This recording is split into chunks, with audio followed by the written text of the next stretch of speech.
this. It's fine. Okay. Cool.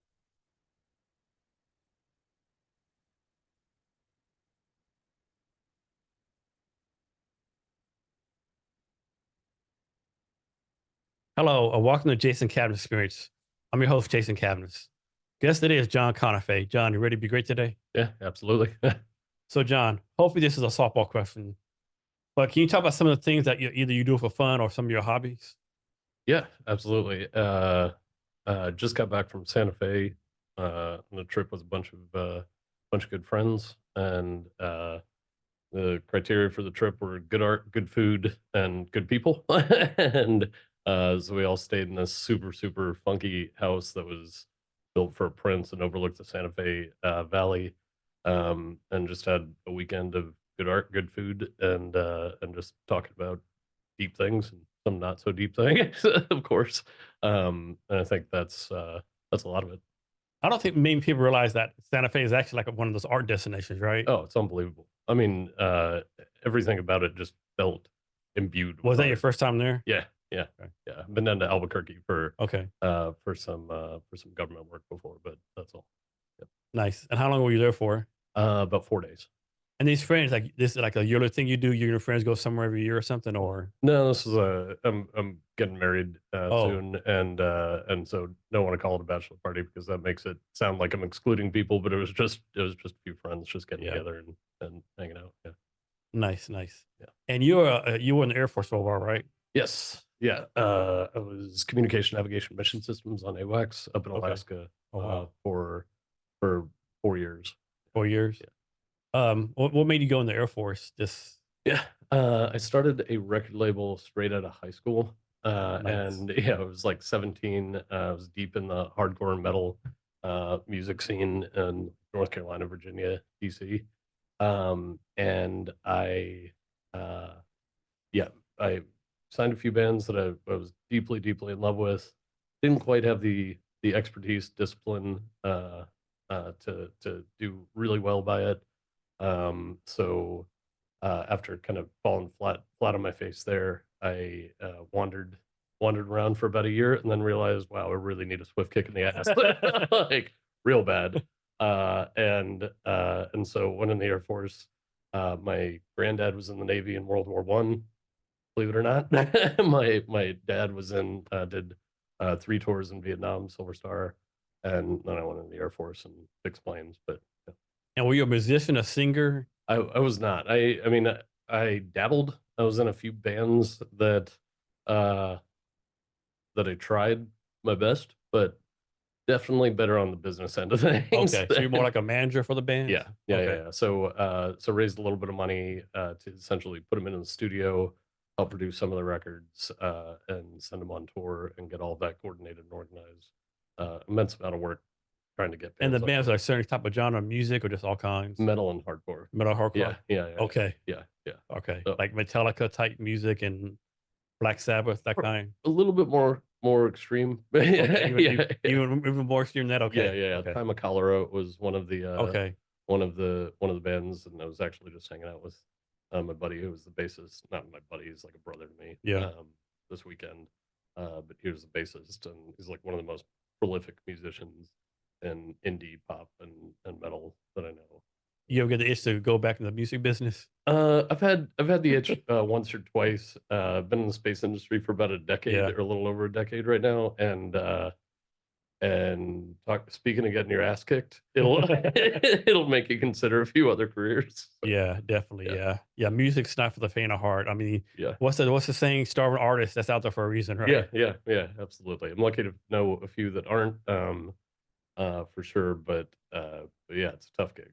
You think about being a musician or the music industry, it's just like having a startup, right? You gotta put your music out there, do an MVP, so to speak, right? Yeah, You know the odds are stacked against you probably. yeah, exactly. And then if a record label comes along, essentially they are, if you get a great one, then they can work on all the operations and all the Yeah. operator crap for you and with you. If you don't get a great one, then they're not doing much and they're just kind of feeding off you. And just like if you're a startup, you want to make sure you get the money from the right investor, right? Because Exactly. all money's not good money. Yep, very true. A lot of parallels. We've been insanely lucky, but to get investors that really dig in Mhm. and have been spectacular to work with. But I think my bullshit meter, as one of my former bosses, was honed through the music experience for sure in that way. Definitely. So for fundraising, you recently raised a seed round or pre-seed? We did pre-seed in June of 2022, Okay. and then we just raised a seed round this last year. Okay. I mean, obviously don't go into details or nothing, 'cause you probably can't, but like right now, like I'm doing a fundraise, a lot of funds doing a fundraise, Yeah, and like the atmosphere is like they're pretty much people say, so wait it out, right? yeah, But you got a fundraise, right? yeah, Any advice you can give comparing your journey to other founders going through right now? yeah. Somebody just tweeted, the secret to success is keep going. That's it. It was like, here are the secrets to success. Number one, keep going. That was true for us. But also, when market signals are telling you you need to expand your scope a bit, listen to them. That was a big thing for us. We started in the space industry with a really tiny niche market that I knew incredibly well. And then my co-founder Andrew and I were sitting down having beers with somebody from or a few technical program managers from Apple and Google, and they were just like, "Why are you building this for the space industry? This is the technical program management software we've needed our entire industries." And I was like, "Oh, that's good." So we went out and interviewed a whole bunch of other customers in the middle of the fundraise, Uh-huh. and we were like, "Oh, we really." I'm sure that was a nice few to handle. It was yeah, it was nice to hear, Mhm. for sure, and then it was nice to validate, like, well beyond. We went out and spoke to something like 50 to 100 potential customers. They were like, "Yes, for the love of God, please help us Yeah. with something," because yeah. So of those 100 customers, like how many told you? I think a lot of channels, a lot of founders have now, like well, of course, they'll say, I talked to 100 people, 55 said they want to buy it, right? Yeah, yeah, But then in the day, only like one or two actually buy it, yeah, right? yeah, So how did you like translate to investors that, hey, investor, I've done 100 beta tests, letters of intent, blah, blah. yeah, How many paying customers? One. yeah, You yeah, know, like, yeah, yeah. how do you So tell that story? yeah, so something that worked against me initially is that I worked in the space industry, and at I saw a trend of people going through the whole LOI game, and how largely bullshit it could be, like complete bullshit. So I became really frustrated with that mentality and with the idea of going after LOIs, which it makes more sense for software because somebody putting down $40,000 for a piece of software, that's not necessarily our pricing, but as opposed to $2.8 million for a satellite services contract or 15 to 60 million for a rocket is a completely different game. So LOIs on the space side kind of led to me not really going after LOIs, which I wish I had earlier on. But now we have paying customers Yeah. that are re-upping government customers, so it's a little bit easier to tell the story. But those validating quotes, like saying, what we've been getting recently is, "This is how my brain works. This is this is what I've been waiting for," and we're getting a lot of validation there, and utilizing that seems to really help.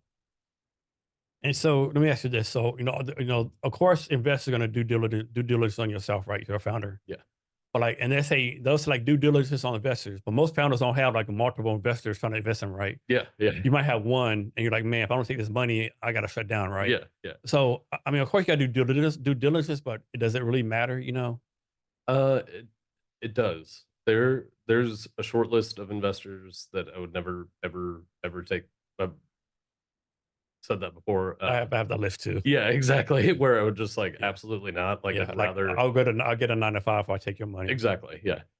And do whatever we need to do to figure out how to survive otherwise, because I'm not down with the idea of being in, well, lack of a better phrase, being in bed with somebody for 7 to 10 years Yeah, that I can't trust and I don't think makes good decisions and yeah. all these things. So, luckily, I haven't necessarily been tested in that way. We had one or two. So you have a few Close. investors, right? If I Yeah, remember yeah, yeah, correctly. Yeah. yeah. Village Global, Riot Ventures, um, Hyperplane, of course, who led our seed round, and And although any of them Seattle based, all they are down in the Bay Area. All Bay Area, Boston. So Okay. Hyperplane's out of Boston. Village, I believe, is in LA and San Mhm. Francisco. And then Raveling Capital is now in San Francisco. Did you try to raise in Seattle? Not particularly. Like Okay. all of our networks were in the Just Bay because Area. the what's it working for the space community is not here or whatever, Yeah, or yeah. So I guess we were introduced to a few Seattle investors who are really, really loved. And we were trying to work with them, but it kind of went back to this TAM being too small with the space industry. And we actually had to hear about it they from, said the TAM for the space industry was too small. yeah, yeah, yeah, It yeah. seemed like that'd be like a fucking $1 trillion TAM. Yeah, Like I what? know. It's the first software in the What? space industry for what we're doing specifically. It's we definitely made the TAM work out within the space industry. At the same time, hardware, you know, I would get on with investors and be like, the hardware TAM entirely is too small, and it Yeah. was just like, okay, where are you sitting right now? They're like in front of my laptop in my kitchen. I was like, okay, so the oven, the microwave, the TV, the Hardware. keyboard, the stereo, everything that you've got is too small of a TAM. Just making sure that's correct. And they've got a lot of investors have their thesis that they need to Yeah. stick to. So Yeah. totally get it. But yeah, definitely heard some Yeah. weird things. So I'm raising a safe now. One thing's been frustrating for me.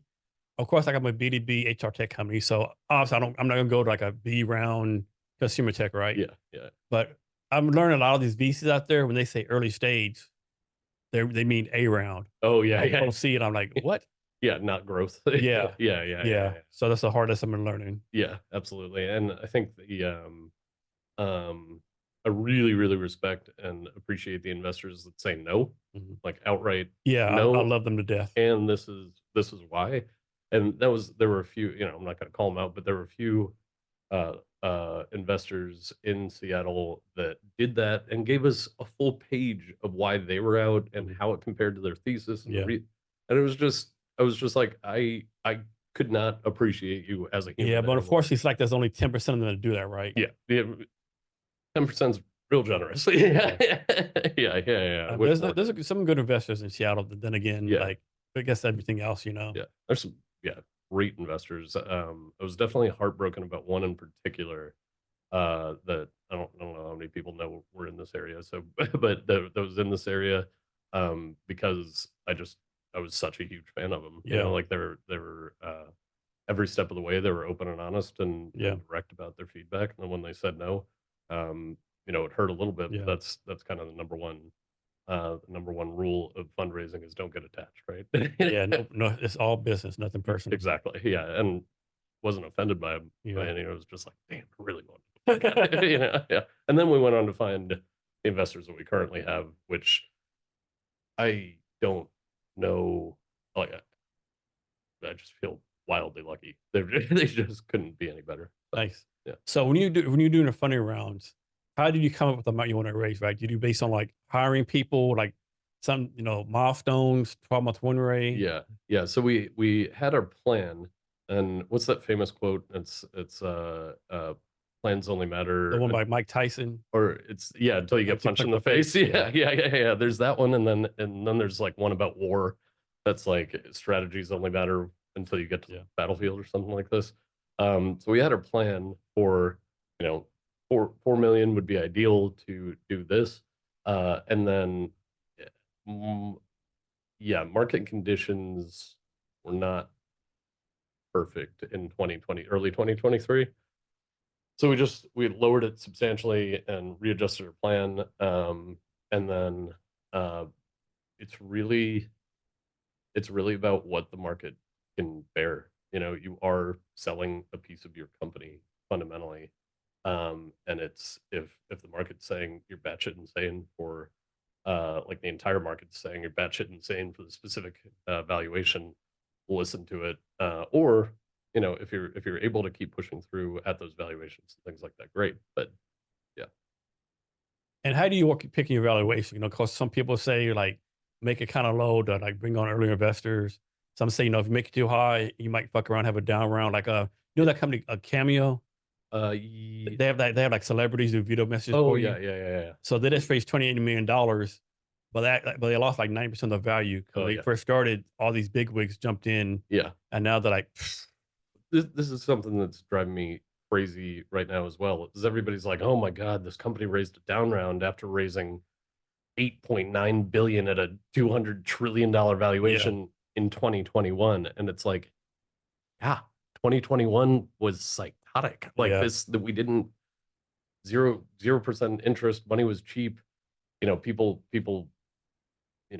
pumped a lot of money into a lot of things, and I'm not saying it was the wrong thing to do by any means, but can we stop talking about yeah. I mean, 2021 yeah, valuations? that's a good point, right? That's a Yeah, good point. 'Cause I know some people would tell you only take the amount you need, nothing more. yeah, You have people like Reid Hoffman who started on LinkedIn who will tell you if you only need a million, they offer you 25 million, take the 25 million yeah. because you might not get it next year. That exactly that. And if the past 3 years have not taught us that, I don't know what possibly can. Yeah, I mean, they've taught us two things, right? Taking too much can really, really screw you and potentially your employees with down rounds. yeah, And I don't know if I want to go on a rant about AMT right now, but I always want to go on a rant about AMT, alternative minimum tax. Um, at the same time, you don't know if COVID's going to hit. You don't know yeah, if the economy is just going to completely mhm, take a shit, frankly, yeah, and all these things. And the probably the wisest advice I keep getting continuously is TTFM. yeah, Take the fucking money. yeah, Like yeah. it's yeah, Of course, the fear is like human nature. If you raise a 1 million, they offer you 10, you take 10. The fear is like, oh, instead of getting a written office, I can lease a better space. yeah, Instead of paying my employees 80,000, you're not gonna pay them 100,000 a year, yeah, right? yeah, It still adds up, right? You're yeah. still a startup, right? Oh yeah, And of course, absolutely. like if your employee knows, hey, I've been a software developer for 6 months working for free. I know you got $10 million. Yeah, yeah, Like, yeah, yeah, I'm not working for minimum wage anymore. Like, yeah, I yeah, want, so I think that might be a risk, but yeah, still, I'm gonna like you, like take the money. My thing yeah. too, like, suppose you raise, $10 million, right? You only need a million, right?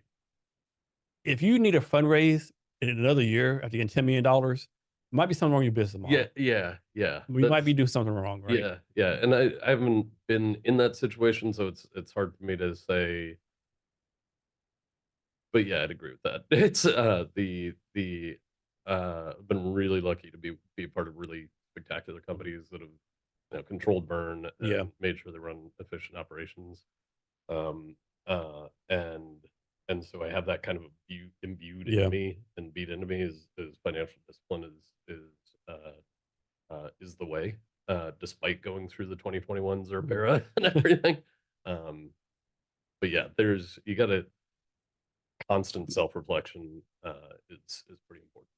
Now they say once you get on the fundraising bandwagon, it's just like a circus roll on forever, right? Yeah, So, like, are you already preparing for your A round right now, or that's in the future? I think always preparing for Okay, every next round for sure. The only preparation that seems to that I think really matters is ensuring that we get customer traction and yeah, revenue. Like that's the number one. If we can get to a point where we want a Series A to be an actual growth round, an early stage growth round, yeah, but the ideal would be to make sure that we're we're doing it because we need to expand, not because we need to. You know, yeah. So these investors you bought on, are they gonna help you? Is part of them invest you gonna? Are they also gonna help you like get to the next round? They can like do referrals for you, say hey, that kind of stuff. yeah, that's. I mean, Lucas Vaz from Raveling Capital, who started Raveling Capital, was our first check-in while he was at Village Global. And then while he was with Village Global, he and Dwayne from there helped. I mean, they must have made 140. I don't know, some insane number of Insane. introductions, Yeah, and obviously they can't guarantee yeah, anything. yeah, They're just like, if we think it's a good fit, we'll make an introduction. But yeah, Lucas in particular has continued to just work his ass off for us, as does Hyperplane and Riot and every other angel that we have on nice. the cap table.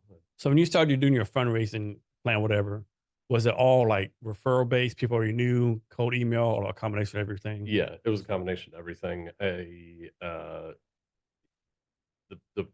the power distance in fundraising is incredible because we do it 2, maybe 5 times a lifetime potentially as entrepreneurs. So I'd never done this before and actually gone out and put my neck on the line. So I reached out. I started just reaching out. I knew if I did just hit go, I could make every excuse in the world to not start. You know what I mean? So I hit go, and our first check in was the first person that I spoke to after leaving ABL, where I was selling rockets. And her name was Kira Lamack, and she made a whole bunch of intros to just kind of get the ball rolling. And then it seems like if you're onto something, those intros turn into more intros. And even if people are saying no or it doesn't fit their thesis or anything, and Yeah. then another number of angels um, who invested in our first round that helped just an immense amount. Good, good. So back to Air Force. What are some things you learned from the Air Force that helped you with your entrepreneurial journey?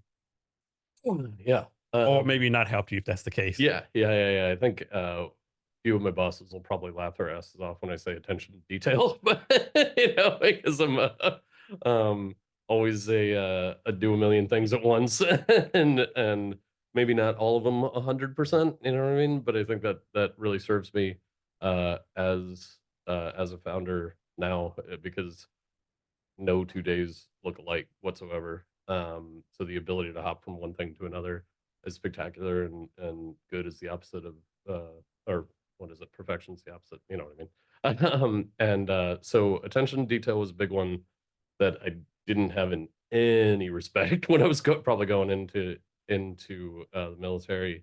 Uh, integrity being so much of a value, particularly with the bosses that I had.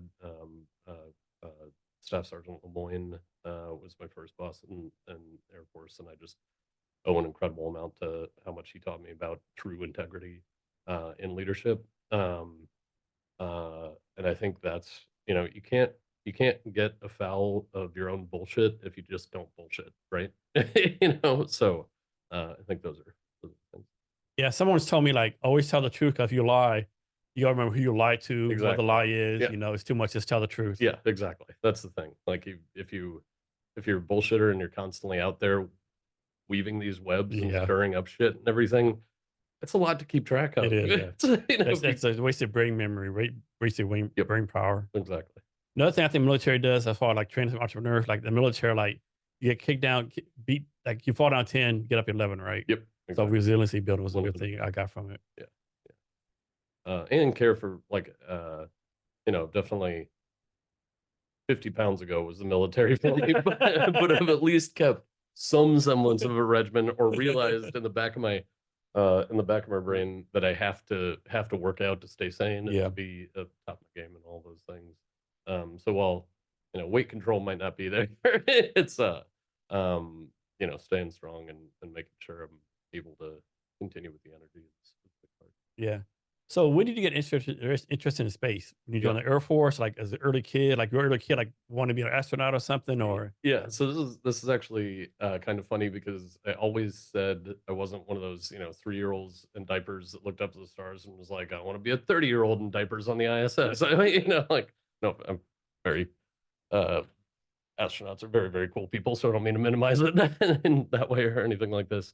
But it turns out, I guess, in middle school, I was pretty intensely into astronomy. I remember my first love as a kid, and I'm a pretty passionate dude, was Egyptology, and then I guess that switched into astronomy somewhere along the lines. And I only remember this because my friend Cami sent me a yearbook excerpt that said, what would you leave to the world if you weren't here tomorrow? It's kind of dark for middle school, question or prompt. But I said my love of history and astronomy, and love of history has long gone, even though it's something that I keep up on. But astronomy I completely forgotten about. So I guess I did have some love of space back then. Air Force really gave me the bug for aerospace. And then when I was I went to Arizona State University for design and economics after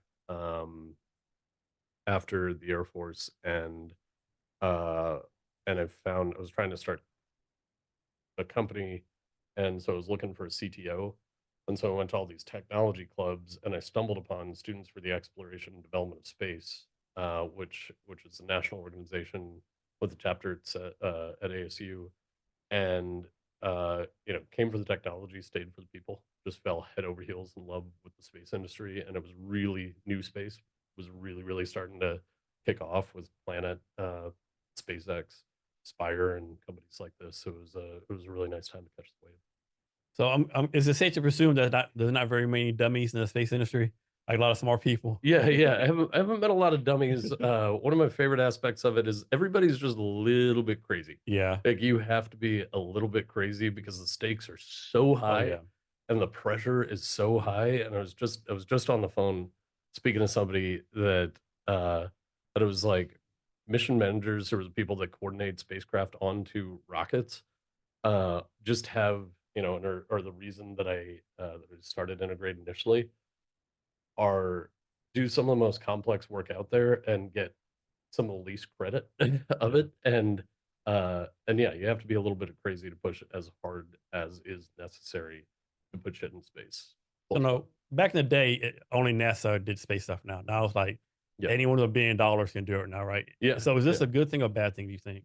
I think it's a great thing, because so one of the reasons I was so passionate about working in the space industry, initially I interned at Spire Global. I was studying economics. I was specifically studying economics of poor countries, and had some really great professors there. Uh, and I realized that space gave us access to things like telecommunication in remote areas, where it's unaffordable or would be able to, which we're now seeing with Starlink and Kuiper and all these things. Um, and then these other use cases, not to get too heavy, but I think in my cover letter to Spire when I was applying for the internship, I was super passionate about going there because they were doing ship tracking from space, which towers from the coast for AIS tracking of ships only go about 50 miles over the horizon or to the horizon. So when you get out in the middle of nowhere, it's the wild, wild west, which 70% of the Earth is covered in ocean. And what this enabled was catching not only pirates, but or ships that were in distress because of pirating, but human trafficking and things like this. And I was like, holy shit, there's a technology out there that can actually save and help real humans that are experiencing some of the worst that anybody could possibly experience. That's what first got it clicked with me. And that was started by someone, it was originally a Kickstarter, Nano Satisfy, and I mean, so not even the realm of billionaires. And then there was telecommunications, which we have geo satellites out there, these big gigantic $1.3 billion satellites that have been around since the 60s, I believe. And then, but with the advent of small consumer electronics allowing us to get smaller and smaller spacecraft, there had to be a way to actually build constellations like they dreamed of in the late 90s for the .com bust, for complete coverage of the Earth. And so I wrote a paper on that while I was at Bryce. Uh, and then got picked up by Astranis, because I was so passionate about the ability for satellite telecommunications to lift people out of poverty and other helpful ways. Let me ask you this. So I think the first flight was like early 19 teens. JFK said in 60, we're going to be in the moon by the end of the decade. Yeah, Went to the moon 68, 69. But in 68, 69, we didn't do anything, right? Even though we had a space shuttle, I would argue the space shuttle step backwards, right? So only going up the atmosphere. yeah. It seemed like back in 69, they were probably thinking maybe we would have colonized Mars by 2000. Like, what do you think we would have been at right now if we didn't take this like massive break from, Step back. Yeah. yeah. I think having a permanent presence on the moon, like von Braun imagined. I think bad space historian, but had this mega realization when I was at Johnson Space Center, and I was like, man, they built a full model of of this gigantic rocket, and it was like, oh no, they had all of these the moon rockets built and just canceled. And so we have all the ones that you see all around the country are just canceled moon programs, and the goal was to have people living and working in space. I think there are a lot of steps between here and there, Do you but think it was a matter of someone not having the vision, like maybe like I don't know, director of the NASA or the president of the United States or some big wig saying I have the vision? I think they had the vision. I think people got bored. I'm pretty confident people just got bored. And there's always the question of why send people to space when we have so many problems here on Earth? And the thing about that is it's not mutually exclusive whatsoever. You don't have to stop one thing to Yeah, try to improve other things. And technology innately helps. I mean, water purification yeah, from ecosystems on exactly. orbit and things like this benefit large parts of the population. And going back to this economic development of poor countries or economically disenfranchised companies or countries, the number one indicator of whether an area is going to be economically disenfranchised is geographic isolation, Mhm. and there are very few ways to bridge that gap. So I do fully believe that space benefits humanity and Earth, whether or not the publicity around the people that are doing it benefits that Yeah. that tail. I've always just liked the argument, we can't do because like, we have poor people, better resources. Yeah, I know every instance where like they stop doing something to get money, like no disadvantaged people. yeah, 5, 10 years later, nothing's improved, right? Even yeah, though they transfer the money, yeah, it's like, yeah. It's not always just um a money problem. oh yeah, You no, can't it's just not. put money And somewhere that's a and just problem. be Yeah. like, okay, and magically like there are real physical Mhm. issues and logistics issues with getting to places that Yeah. are sub-zero temperatures or that are completely geographically isolated, that don't have rivers into um, uh, to access those areas. And that's where, planes started in the exact same way that space did, and so did trains. Is we needed a way to get Yeah, into exactly. those areas, and now we have the ability to get to completely uh, um, landlocked areas that we were never able to access before, and we've seen economic improvement from there. So that's technology. That's we take it for granted, but I know. that's technology much akin to what we're building in space. Exactly. So I'm asking you for a space prediction. I'll give you mine. My prediction is like 5 to 10 years, we're gonna have space hotels in space Yeah, where people can, instead of going to Caribbean cruise or going to Hawaii, yeah. then go to space for 2 or 3 days, look down the whole Earth and look out in space. I would love. I mean, I would love that. I love space for the technology and the people actually in it. But we have commercial LEO destinations, which is happening with Voyager and Blue Origin here locally, building space stations, and the government actually actively putting in Axiom as well, putting money into uh, concept builds, but also actually building these space stations. So the goal for your commercial LEO destinations, I think, is 5 to 10 years. Okay. Yeah, You might not know this, but I saw a picture one day with all the space junk in outer space, right? yeah, How bad is space junk? Is it as bad as the picture I saw? Like there's literally like a piece of space debris like everywhere. yeah, yeah. Far more intelligent people than I would be able to give you a clearer picture of how bad it is. But the way I've heard it described before is there's big space people and little space people, and if you think space is really, really small, then you're very, very concerned with the space junk problem. If you think space is very, very large, then you're not as concerned. But the analogy that I have heard, which I think oversimplifies it by a lot, is go throw 1,000 or 10,000 refrigerators into the ocean and then try to find them, and then Okay. you have the actual area that expands significantly as you get farther and farther away from the Earth. So it's the problem is not as bad as that necessarily. At the same time, I think responsible stewardship of space to be able to access the resources that we need from space, whether it's telecommunications, ship tracking, optical, is something that the fact that we are acknowledging the tragedy of the commons is a real thing is good. Yes. So you have two co-founders, correct?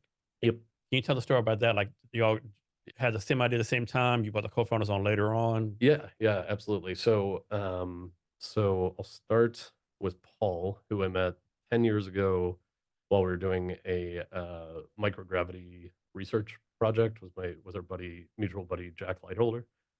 Um, Paul was writing software for the microgravity project, and that was where we went up on the Obama comet, and we were studying protoplanetary disk formation with that project specifically. Incredible team. So I met Paul through that. He's just knocked out. And we've been friends, really, really great friends ever since. And he was 4-tour Army Ranger, and just very get shit done.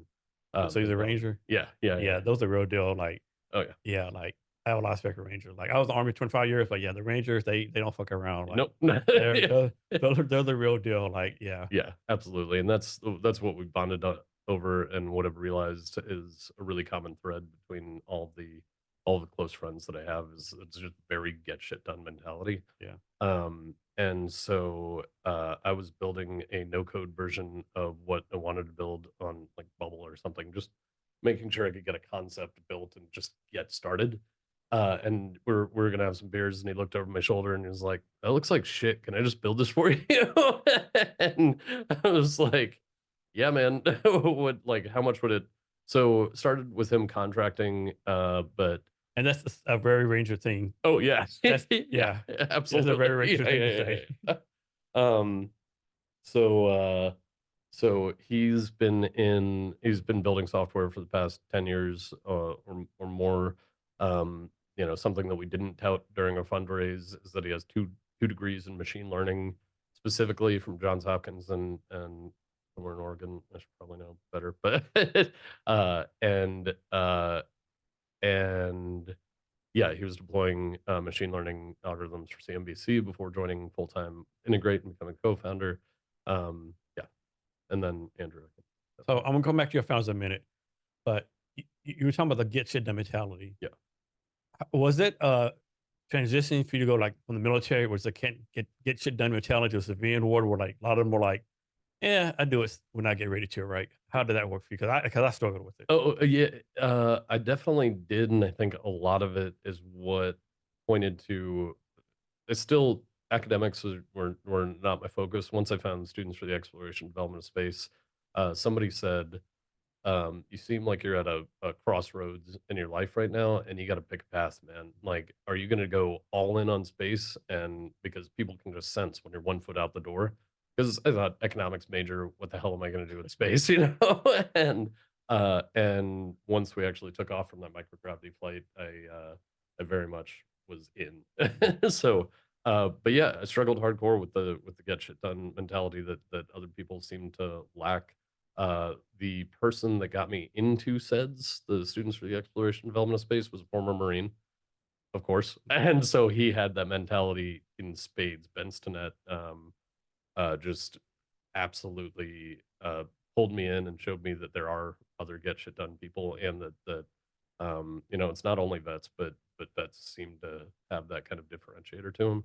Um, and yeah, I struggled with it with a lot of people, and I struggled with it in a way that I couldn't fundamentally understand probably until 3 months ago, maybe, Yeah. where I really, really, so we're talking over a decade to really try to figure out what drives me, what drives other people, and how to find those people. And we're the only, yep, we're the only two vets on the team. And at the same time, it makes a difference. We have a whole team of really hardcore get shit done people, so it's not always the Yeah, case. But it is interesting, and it was difficult for me a lot to just be like, just do the thing, just take ownership I and know. make it happen. Yeah. Yeah. When my first post army job, I did HR for a seafood plant in Alaska, tried the seafoods. And like the first meeting, like everyone, they're like the engineering people, all the people. And the plant manager told the engineering person, I need you to do something. Can you get it done in, next few days? Yeah. The guy told him, how are the priorities right now? I might get to it in 3 weeks. Yeah. Yeah. Yeah. I passed the fuck out. Like, Yeah. what? Yeah. Yeah. Yeah. What? Yeah. And you said this out loud in public? Yeah. Exactly. And Exactly. plant manager said, okay, no problem. I can wait 3 weeks. I'm Yeah. like, what is this? Right? Yeah. Like, Yeah. how y'all making a profit? Like, what's going on here? Right? Yeah. There But was that's the exactly. There was someone. that I was speaking to before. It's kind of, I don't know him terribly well, and I won't say who it was, but just kind of wandering and just bopping around and in the 30s, which okay, cool, like figure stuff out. But it kind of came down to a really, really core feeling where I was like, don't you want your parents to know Yeah. that you're gonna be okay? Yeah. Exactly. Yeah. Like that you have the capability and Yeah. the ability and Like understanding they don't that have to life worry about taking care of you when you're 35, 40 years old. exactly, or they're not gonna be around forever, and that always hits hard for me. Dealt with a lot of deaths in my in my life, and I didn't realize until recently how much that's a driving principle of Uh, mine is like, I want my dad and my mom and, my step family to know that I'm gonna be okay mhm. if, if God forbid they were to not be here tomorrow, Yeah. And So here's a funny story for you. Talking about get shit done, right? yeah, Sometimes people get shit done when you think they're not right. yeah, So I was a captain in Korea. I was a 2ID. My job was like basically everyone that came to 2ID is the Army Division yeah, to assign them to the job, right? yeah, Except for like generals and colonels or whatever. Everyone else I okay, assigned them, right? yeah, yeah, And so this PFC, this Korean kid, right? yeah, Every time I walk by his computer, he like had a bunch of stuff on his computer. I'm like, what is this guy doing, right? yeah, So after 2 weeks, I called in my like the one officer, the E7, the second lieutenant, like, hey, we got to get rid of Kang, PFC yeah, Kang. Like, what the fuck does he do? Every time I walk by, he's just the same computer screen. yeah, yeah, They all said at the same time, sir, if you get rid of him, we're all going to get fired. yeah. Because, okay, Yeah, well, how do we get this guy promoted then? Because shit, yeah, yeah, he was yeah, that important, like, yeah, but yeah, basically, like, did all the research, everything we did, right? Which yeah, I had no idea, right? yeah, oh, yeah, yeah, yeah, yeah, yeah, yeah, yeah, Like we all rely on him, right? He that's just what he thinks. Like, okay, yeah, well, we should have told me that because like yeah. I'd like send this dude somewhere else. Yeah, absolutely. That's the same thing going from, that was a huge learning curve and a huge, blind spot for me going to software from hardware because hardware, it's very visceral. You see things progress and you see people building and welding and doing all these things. You see parts come in and assemblies go out and all this. And it was a huge blind spot that it took me a few months of getting into software to realize that like software engineers are doing highly, highly complex things and something that you think might be the most simple, like just add this button here. They're like, okay, but have we considered X, Y, and Z? And you're like, "Ugh, that's going to take too long. And then everything breaks because you forced something Yeah, through. yeah. That's And always it like was like, the my challenge, bad. right? Always Yeah. the challenge, right? Yeah, exactly, and it was a huge learning curve. Luckily, we have spectacular software engineers and now an incredible head of engineering that have really, really taught me how to understand this, how to think through this, and much like the PFC Kang uh, example that you were talking about, just be like, they're working their asses off. Yeah, Just because you're not seeing people weld yeah, shit together yeah, doesn't mean yeah. they're not doing it. I Or was like, yeah, every time I walk by his desk. Now, no, granted, maybe once a day, yeah, different time. But time I walk by, he had the same computer screen. He'd just be there looking at it like, yeah, What's this dude doing?" yeah, yeah, yeah, yeah, yeah, yeah, yeah. Yeah, Yep. they told me at the same time, "Get rid of him. We're all getting fired, Yeah, sir. yeah, yeah, yeah. Say less. Yep, Say exactly. less." Yeah, yeah, yeah, So how did you go about hiring your engineering people, right? Because that's one challenge I had when I first started out. Like when I first started, I'm a not tech founder. I found like the guys, all software developers solve problems. yeah, Critical learn that's the case. yeah, Critical learn that some of them not as good as they think they are, right? yeah, So how was your plan? How do you like execute hiring yeah, your talent? yeah. The one of the luckiest things that's ever happened was one of my buddies, Faris Hamdi, who I knew from Students for the Exploration and Development of Space, called me up once we had the term sheet, we had it signed, money had been transferred, and so we're like, okay, we got to hire at least one new software engineers very quickly. And this dude just has always busted his ass, get shit done, epitome of had one of the biggest SEDS chapters at UCSD with another friend, Darren Cherrier. Anyway, he called me up and he was like, "Hey, dude, I got a software engineer for you. She's like total badass. Worked with her at my former company. You gotta check this out." And I was like, "Hell yeah, man! Thanks so much. I trust his opinion because I know how hard he works and how much of a startup mentality he has." I was like, "Let's do it. Can we schedule something right now?" Blah blah blah. And after we get through to the hell yes, he's like, "Full disclosure, she's my wife," and I'm just like, "Shit, like I can't. I don't know. if this goes sideways, I don't know what to do And because odds are it's going to go sideways. yeah, yeah, except unbelievable. Did contract to hire with her name's Kelly Higa. She's on the team, and we lucked out for her first hire. We could not have. She's Yeah, still on the that's a team. big risk you took though. Oh, it was a big risk. Oh It man, was it's a a big big risk. risk. Except on the contract to hire, she just you just know when people just get it, Mhm. have the mentality and all this. Does spectacular work. So she was our first hire, and Is she still with you? oh yeah, absolutely. Uh, yeah, we have a lot to thank for her sticking through the first 6 months of me learning how to not be a jackass, and then ever since, we have Paul and Kelly to lean on to better understand. We just keep hiring spectacular engineers, and then we realized the need for an engineering leader as well. My best friend in the world, Neil Shah, is a world class recruiter as well. So he helped us find some people, including this dude Bobby Borshik, who was the first or first one of the first two engineers at Carvana, and then took them through and was their first director of engineering. Took them through 450 hires on the engineering team. Saw the other side of an IPO and all this, and so really knew it when it comes to startups. Carvana obviously is doing great for themselves. And so we have him in, and yeah, our engineering team's just screaming right now. Just couldn't be doing better. So back to your co-founders, and obviously don't tell us the details, but so all three of y'all came on about the same time. Yep. How do y'all decide the equity split? Yeah. Yeah. So actually went on to do a calculator online, went and did multiple calculators online.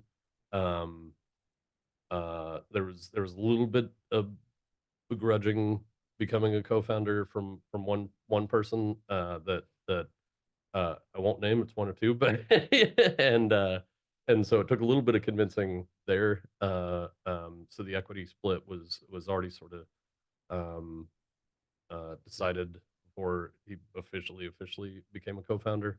Um, but went onto a calculator and said, okay, these are all the things each of us is contributing. um, you know, Calculate it for us. And we got two answers from each of these calculators, and it was like, okay, let's go with between these two answers, and I think it was pretty fair. I don't think for founders out there, I think it's a mistake to just go full equal equity split. Yeah, Uh, everyone says never do 50-50. yeah, never do 50-50. It's I think there could be resentment when you're breaking yourselves in the shore of fundraising, which for some people, hell yeah, they've done it once or twice before. They know how to do it well. All these things for first time founders, it'll most likely be one of the most painful things you've ever done in your entire professional life. Yeah, I Uh, can attest to that. yeah, exactly. And when you're doing that, and um, yeah, I think resentment can build if you do a 50-50 split and one of them's not fundraising. Yeah, so So are you giving equity to your employees also? absolutely. How did you how did you decide that? Like to give obviously like people don't realize like that applies 100%, right? So if you give an employee like 10%, Yeah, you're screwing someone down the line. So how did you make yeah, that make that fair so that between current employees and future employees? yeah. Good amount of research, but also speaking to our investors and speaking to any of our angel founders, seeing what there's a good app. Hope I get paid for this placement, but I'm currently not. Called Pave, that gave a really good idea of not only equity but um, compensation for first employees. And so used that. Also went a little bit higher because we wanted to make sure we kept a tight team, kept expenses low, because the thing that I say is none of this really matters if we're not here next year. You know? Yeah. So do you have like a hiring plan? Like, you plan like hire 2 engineers by the end of the year or Yeah, like, we do have a hiring plan. Another application that has just given me superpowers is Pry.co. where you can actually put in your hiring plan, how much you plan to pay each person, and it'll do all of your runway calculations and everything for you with real data, pulling from QuickBooks or whatever ERP you're using. So we have it in there, but we also have a not hiring plan. Like You know what? That's an even better one if you ask me. yeah, exactly. It's like we've learned that adding more people does not necessarily mean more productivity, and there's a tuning, point you get to where things Yeah, are I've heard really that term before. screaming. Yeah, Yeah, where things are really screaming and humming, and you want them to be, and the energy's high, and every single time you add a new person, it is going to be a major disruption. I don't mean that in a not worth it way whatsoever. I just mean it's going to be, you got to teach them everything yeah, that they have to know about a wildly complex code base, or everything they need to know about a wildly complex software, or how our culture yeah. The works, culture and thing is don't be big an too. asshole. And Yeah, that can mean a lot of things to a lot of people. When we have a big neon sign that says "Don't fuck up" in the office, it's tongue in cheek. It's not, it's not a like, don't make mistakes. yeah, It's a, don't fuck up. yeah. Yeah, Exactly. yeah, Yeah. Yeah. I think a lot of startup founders, they were like, they'll go hire like three C players. We'll just throw people the problem, right? Not realizing like it's gonna fucking take your company back. it makes all the difference in the world. We've had some really, yeah, yeah, it makes all the difference. Let me ask you this, right? To push back a little bit, like, of course, everyone says hire A players, right? Yep. But most A players, like we take software developer, right? Yeah. We're in Seattle. Most A players are starting their own company, Yeah. or they work from Amazon or Microsoft, right? Yeah. And then so they'll say hire a B player. Yeah. So you hire a B player. Yeah. Then they say B players, they'll hire A players. Yeah. They hire C players, right? Yeah. Yeah. So Yeah. how do you keep them going down that rabbit hole, so to speak? Yeah. Because you got to hire someone, right? Yeah. Yeah. Unless, Or, I mean, I think what I've learned now is that you don't have to, unless you have to. Like, we had to hire, Kelly and the people that we have now, because we're just getting to different tiers and customer support and needs, things like this. Um, but yeah, I think maintaining a standard, running a process. We didn't run a process, and it always on um in some ways, and it always bit us in the ass. Like, not in a big, we've always hired good people.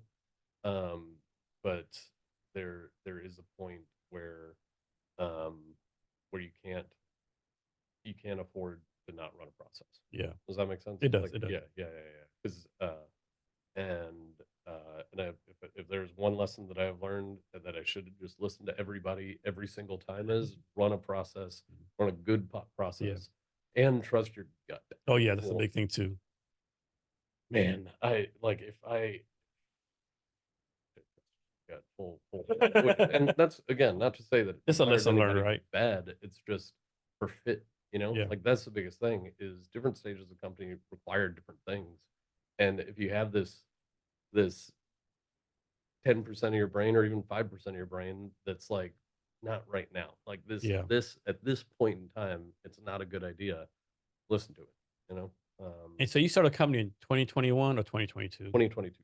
22, okay. Yeah. So I saw that you recently hired a. Oh, sorry about that. All good. So I saw you recently hired a director of sales. Why now? Like, was it based on revenue you thought you were missing out on, or Yeah. Yeah. or is the investor tell you to do that? Yeah. Little A, little B, honestly. We got to a point where, um, I kind of thought I could sell anything. I'd sold telecommunications, rockets, and all these various things. So it was like, complex hardware, I can do this. It's software. How hard is that going to be? A lot more competition in software. Turns out, a lot more elasticity in demand and need. Uh, but also a lot more process in software. Selling is the first step, and then activating is a much longer process afterwards. So, half of selling software feels like, somebody again sent me a tweet. Feels like 70% of selling software is the project management afterward to ensure that they don't churn things like The this. onboarding, all that kind of Yeah, stuff. exactly. And and I am not somebody with 20 years of experience selling software specifically. And so we got to a point where it was clicking with our customers, and we'd done some price experiments and things, and we got into a place where it was like, okay, we've gotten to a sale in 2 weeks as opposed to 3 to 6 months Mhm. while we're building this thing, putting the wings on the plane while it's flying. We're at a place where the application is so undeniably feature rich that it is time. And one of our investors was like, go hire a head of sales immediately. As long as the application is ready to be sold, go do it. They have the connections, they have the experience, they have the processes, all these things.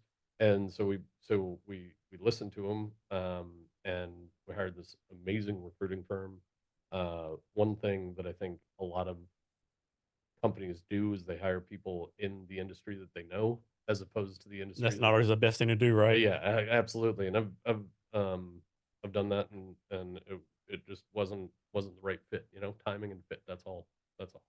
And so we worked with some incredible recruiting firm, um, Next Frontier, and Andrew Goldberg, and found a dude that's been, obviously didn't have to be a dude, but this guy that spent 10 years in Mhm. semiconductors, was trained mechanical engineer, and then flipped to ANSYS, and 10 years in SaaS software, and just knew his shit. And really, the one thing that we weren't going to do is get somebody that could just hire a team to do things. Yeah, yeah, We were no, like, no. we Yeah. needed somebody that Yeah, could like roll their sleeves. we're not Salesforce. Like, Exactly. you know. Yeah. And so he had the no bullshit or has the no bullshit spectacular attitude of like, I'm gonna get this shit done Yeah, because I look forward to building a team, but that's not where we are right now. And he yeah. just gets it.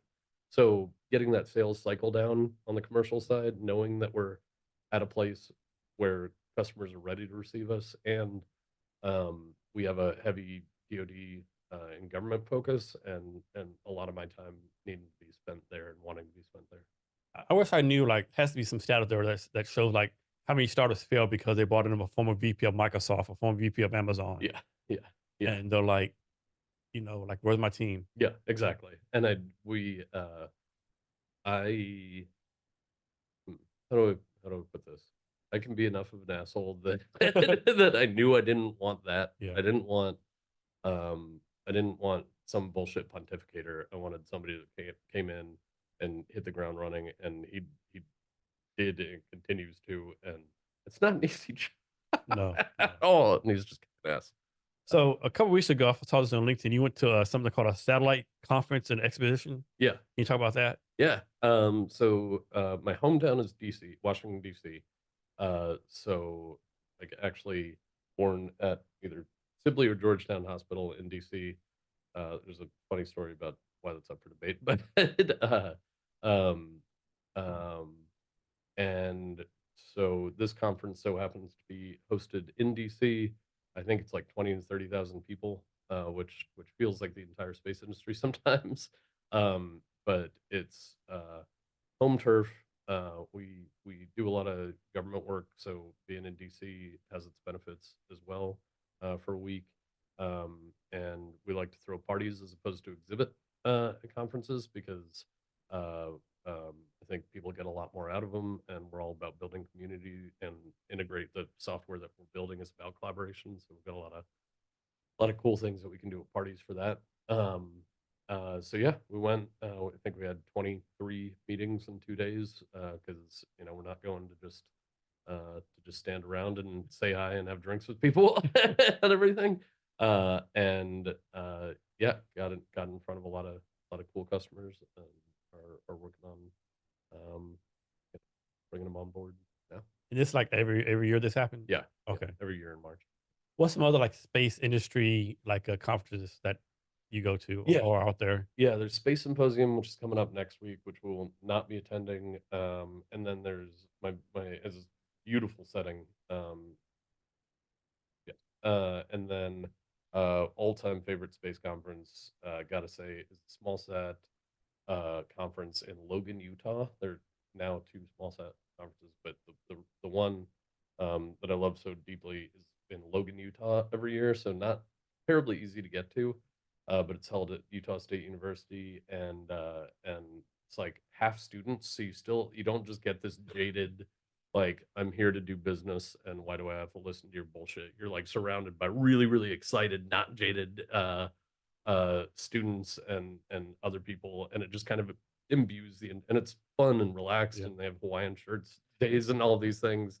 So I think we're gonna go. We actually got a booth this year, which generally I don't do, but the campus is so wide that we just wanted to be able to sit in one place and have all of our meetings. And I think we're gonna make it look like a dive bar. I'm pretty excited.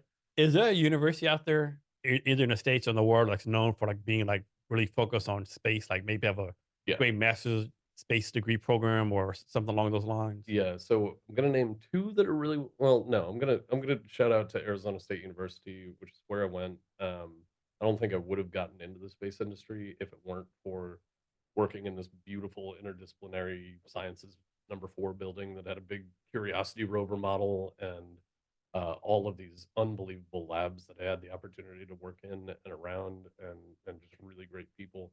And I think ASU has something like 30 missions. They've been lunar, every picture that you've seen of the moon, not every picture, but any surface map of the moon has probably been processed through ASU. They also have Jim Bell, who's built, I think, every camera that has landed on the surface of Mars, and Phil Christensen for amazing Mars research. They have a whole Mars. I just think when people think ASU, they don't think of that, despite the incredible They work. think the party school. Exactly. Even though Michael Crow bulldozed Reek Rowe when he got there, if there are three people in the world that I want to sit down and have dinner with, Michael Crow's up there because of the absolute transformation that he's sent ASU through. It's a world-class research institution right now. People don't necessarily think about it, but the Psyche mission going to a metal uh, world is coming out of ASU. And then the other ones are definitely CU Boulder, Purdue, for sure. I think a little bit of USC, and San Luis Obispo as well. Okay. Yeah. So I'll probably make this up, but I remember hearing or reading somewhere on the internet. We all know everything on the internet is true. Yeah, Is the moon the size of Australia? that's a great question. Because I always thought, I No read that, idea. I just thought that can't be true because I always thought the moon's like, Pretty sure. obviously Yeah, not big as the Earth, but I thought yeah, it was like kind of bigger yeah. than Australia, I right? think it's yeah. I think it's bigger. I don't. Yeah, I think it's much bigger. Okay. Yeah, yeah. So I might. most Sounds right. people don't get opportunity to work for one unicorn. Yeah, You work for three. I'm sure you're hoping you're about to build the fourth yeah, one, right? yeah. So how did that happen, right? Just a matter of luck, knowing the right people. Yep. Like, I mean, that's a Um, hell of a resume to work in three unicorns. yeah, yeah, yeah. I'm sure that had to help you out with your fundraising too. I would think too. Yeah, yeah. I'm sure it didn't hurt. Yeah, I think I don't think it hurt. But I was lucky enough to work directly for the founders of two of those unicorns. The Spire, I was an intern, and early on, and I kind of got to sit in the bullpen for a little while early on, alongside people that are really respected. Jenny Barno, who's the Jenny Kuhn, who's the director of launch there, and Nick Elaine and a few other people. So I got to really see some of the shit that was going on as an intern, which was really cool. Um, and and then worked for directly for John Gedmark and Ryan McClinko, and then directly for uh, my good buddy Dan Piedmont at ABL Space Systems. So it was amazing to see the level of effort that everybody put in. Um, those founders particularly, and how they thought of things. And I definitely got my ass handed to me a few times. And then I worked for another founder, Carissa Christensen, who just changed my entire perspective and life and work ethic and everything. And I owe her an incredible amount. Yeah, yeah, it was intense, but I think luck has a lot to do with it, but also a lot of passion. I mean, I don't think there's a single person that's ever met me that'll accuse me of being dispassionate about something. And so, my resume looks like it jumped a lot, but you know, startup years are pretty much equivalent to dog years. So you spend a year or 2 years somewhere, and you'll learn more than just about anything. So I'm guessing if someone came to you and said, "Hey, I have this great startup idea. I'm gonna start my startup," you would tell them that's all fine and good, but go work for another startup first. Yeah, I've told people that a million times. I don't think you have to, as long as you are open to learning hard lessons the hard way. Um, I mean, I still learned a million. We just spoke about 3 lessons that I had to learn the hard way because I was being a stubborn bastard and didn't run a process for hiring or any of these things. I don't think you have anything to lose working for a startup, as long as don't work with assholes. Yeah. Make that a fundamental rule. Don't work with And assholes. with that, when someone tells you they're an asshole, believe them. Like Bingo. don't Yeah, wait, don't say exactly. 3 or 4 more times. Like maybe do 2 chances. Second time that you know they're an asshole, that's time to start looking for something else. 100%. 100. Yeah, it's um yeah, reading also, if you can't recognize an asshole, if you haven't been through enough in life to recognize an asshole, go pick up the book, The No Asshole Rule, and you'll identify assholes in your life real quick. Yeah. Yeah. So this one thing I think founders don't do well enough, but talk about the concept of beautiful design. Ah, oh yeah.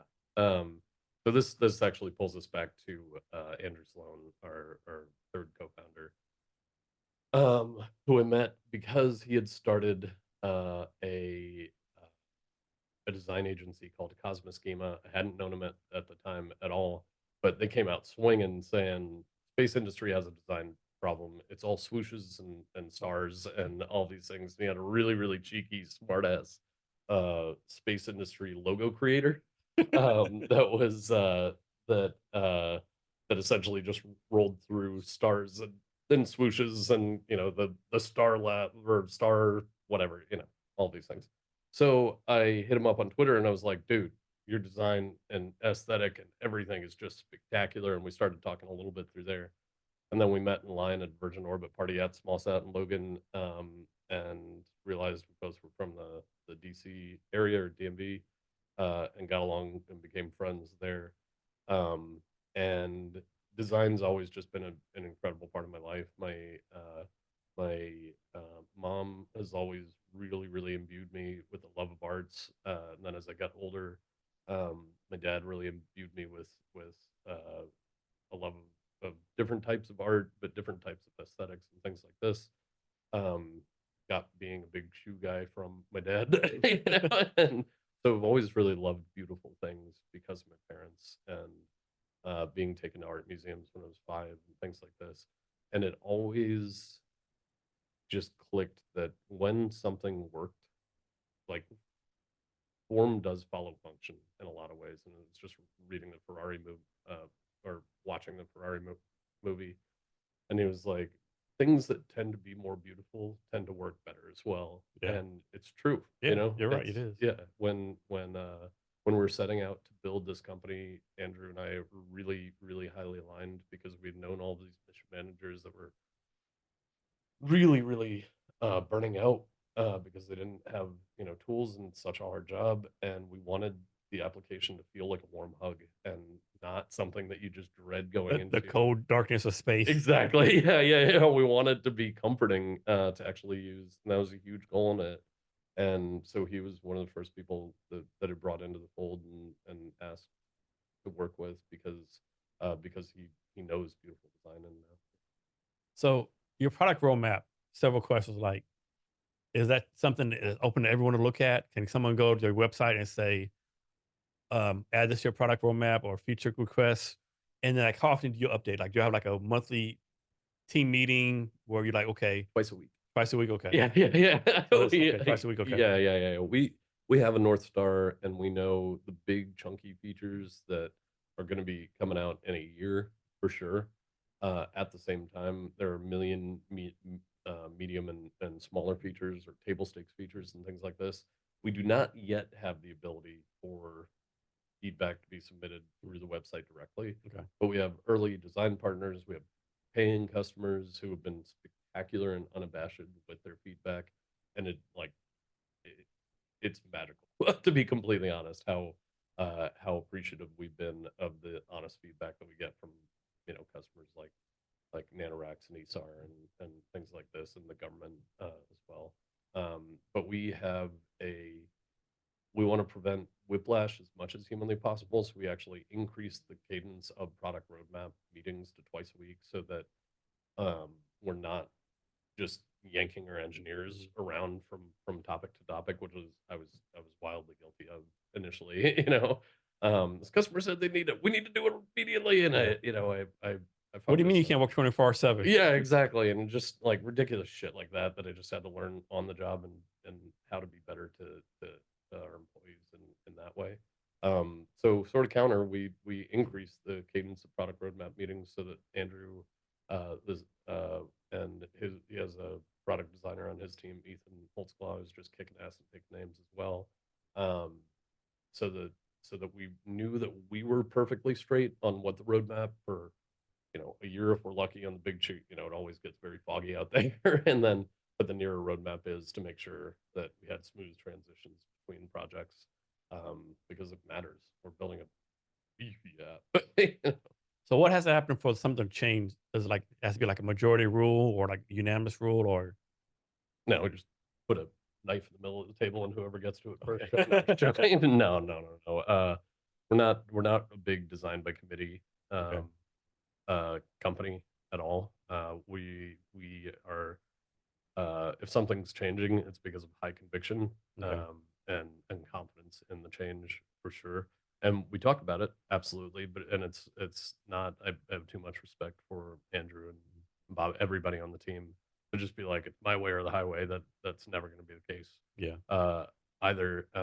But it's driven by high conviction, Okay. whether it's from our customers through us, or just knowing what we need to do. And for the government work, is that like through SBIRs or actual government contracts? Yeah, so we have an SBIR currently, which we're fairly ahead of schedule on, and I can't say too much about the rest of it, but it's looking, it's our customers seem happy, Okay. and we're under promise and over deliver. Uh, And is the as much as we majority can. of your customers government? So the majority of our revenue is government Okay. for sure. We have, actually, it's about 50-50 on the quantity of program offices versus commercial customers right now. And for civilian customer, what kind of customer you have on the civilian side? Yeah, mostly space right now. We are actively working to expand into eVTOLs and robotics, but very, very precisely. We're going to spend as much time as we can on these other verticals, but the goal is to really, really saturate the space industry, because we know it. We originally built for it, even though we re-architected the entire organization and program to be able to work with any complex hardware out there. We've probably pigeonholed ourselves with our branding early Uh-huh. on, but now you get to our website, it's this gigantic splash of medical devices, launch Yeah. systems, all these Yeah. things, and be like, we're not just space. We're truly, Yeah. So talk to the process of figuring out your pricing model. Oh, 'Cause I'll be honest with you, when I first did your pricing model, I know nothing about it. It just sounded like really low to me, right? oh, yeah, yeah, yeah, yeah. So um yeah, I did not realize I would be spending 80% of my time thinking about pricing at any given moment, like staring up at the ceiling when I'm sleeping on pricing. Um, yeah, I'm trying to think of how to say this. Largely, we realized that point of entry for engineering software was too high across the board. And where we are, there are services that are inherently more expensive, such as AWS GovCloud, or the fact that we have to have an all US team to get government contracts and to be ITAR, International Trade and Arms Regulation compliant and everything. And originally, we baked all of that into the price, and so it was a wildly inaccessible price. Like, I didn't step back and say, "Would I pay for this at this price?" But we're looking at price elasticity. And so I spent a lot of time really breaking down like what's the entry point for this that's acceptable without shortchanging ourselves and without having to raise the price later. And also, what can we decouple from the initial price that people don't give a shit about? Because people don't really give a shit how complex your application is or how hard it was to build or anything, because they're 30-year incumbents that are pricing you out of the water. Um, and so we went more equitable to some of our mainstream competitors initially, but there are things that have to be paid for, like AWS GovCloud is an additional charge. And we're not trying to dupe anybody by that mean, but decoupling the pricing has given us a lot more feedback on how people access the application, what they're willing to pay, and their need for the application for sure. So what does it mean? Like, what is like SOC 2 and ITAR compliant? What is that? Is like cybersecurity stuff Yeah, or? SOC 2 is cybersecurity. It's how you hold your employee data. So we're pretty psychotic about security because we are a multi-tenant architecture, and while we are very, very confident in our procedures and everything around that. Customers need a little bit of security as well, or confidence in that security. So, yeah, going through SOC 2, and then international trade and arms regulations is just how the U.S. dictates the export of data specifically. So if somebody wants to have the confidence that their data is not going offshore, we have it in AWS GovCloud as opposed to standard AWS instances that could have servers accessed by non-US persons and things like this. Does that make sense? It does. Cool. So you said like, because you have government contracts, all your people have worked in the United States. Yep. But like, how do they verify that? Like, you have to show tax records or birth records, or like, how do you prove that your people work in the United States? I-9 verification. Okay. Yeah, yeah. Okay. So it's clear on our job postings Mhm. that the international trade and arms regulation compliant. Okay. You have to be a U.S. person to work at the. Now, can it be born like Dallas, Texas, but like work for 3 months in Thailand? Oh yeah, yeah. Okay. It's U.S. persons. So Okay. So look. Okay. yeah. So Okay. believe refugee status counts and things like that. This is Okay. not advice or anything like Yeah. this. Yeah. We Exactly. have lawyers Yeah. that cover us in this case that are very knowledgeable about this. So I have to imagine, dealing with the space industry, all the different, agencies and stuff going on, has to be pretty complex. Like, how do you like work through all that stuff, so to speak? With the government specifically. Mhm. Yeah. So we have consultants that we've worked with in the past and currently, Space Advisory Group, Black Haze Group, and others who help us navigate this a lot. Have extensive experience either as prior contracting officers in the DoD. Some door knock, some don't. So uh, our yeah, we I was somewhat against SBIRs as like I do not want to be an SBIR shop. SBIRs do serve a really, really spectacular purpose in that they give you a vehicle that can be expanded upon to turn into either a program of record of phase 3 or something else. So we're adamant about submitting SBIRs initially, not even to necessarily win, but to get to that selectable unfunded stage, which a lot of people don't know about. So we were able to we submitted an SBIR direct to phase 2 after like 4 months of existing, which is sort of psychotic, but I wanted to get that selectable not funded status so that we could go then hunt for a customer internal to the DoD. Hunt's maybe the wrong word, but you know what I mean. Go look for a customer actively in the DoD. Um, uh, Generally not the most open and candid group in the world, so we found that customer, and we hit an inflection point pretty quickly in their understanding and what they needed, because or we hit them at an inflection point where they were like, we were just about to decide whether we should build this internally because nothing like it existed before, and then went through the process of converting that to a funded. So from your point of view, and maybe you and your co-founders' point of views, how does integrate make it? Like, how do y'all become a successful company and meet all the goals y'all want? Yeah, yeah. So follow where product market fit is initially, and a lot of that feels like it is in the government currently. But I think a lot of people forget where where you are about a year and a half in, and they're like, you can't possibly run government and commercial at the same time. And like, what other option do we have? Like we can't if we run with government entirely and singularly, and that doesn't come through, we're dead. If we run commercial entirely and singularly, and that doesn't come through, we're dead. So we have no choice but to be responsible to our stakeholders and ourselves to run both processes. And yeah, it's gonna suck for a long time, but that's like embrace the suck is the entire name of the game in building a company. It's going to be painful, and you're not going to have the bandwidth ever. And they're glass balls and they're rubber balls, and as long as the rubber balls don't fall off, or the glass balls don't fall off the table, That you're is the trick, right? yeah, And the exactly. problem is most people don't realize the difference between glass and rubber. Yeah, exactly. And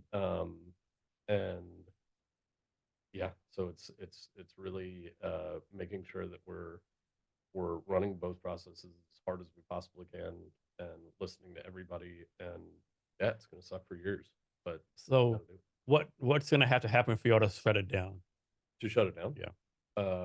I probably have to be dead. Okay. Yeah. I mean, there are intelligent points to shut it down if something catastrophic happens. I mean, like globally, Yeah. like Okay.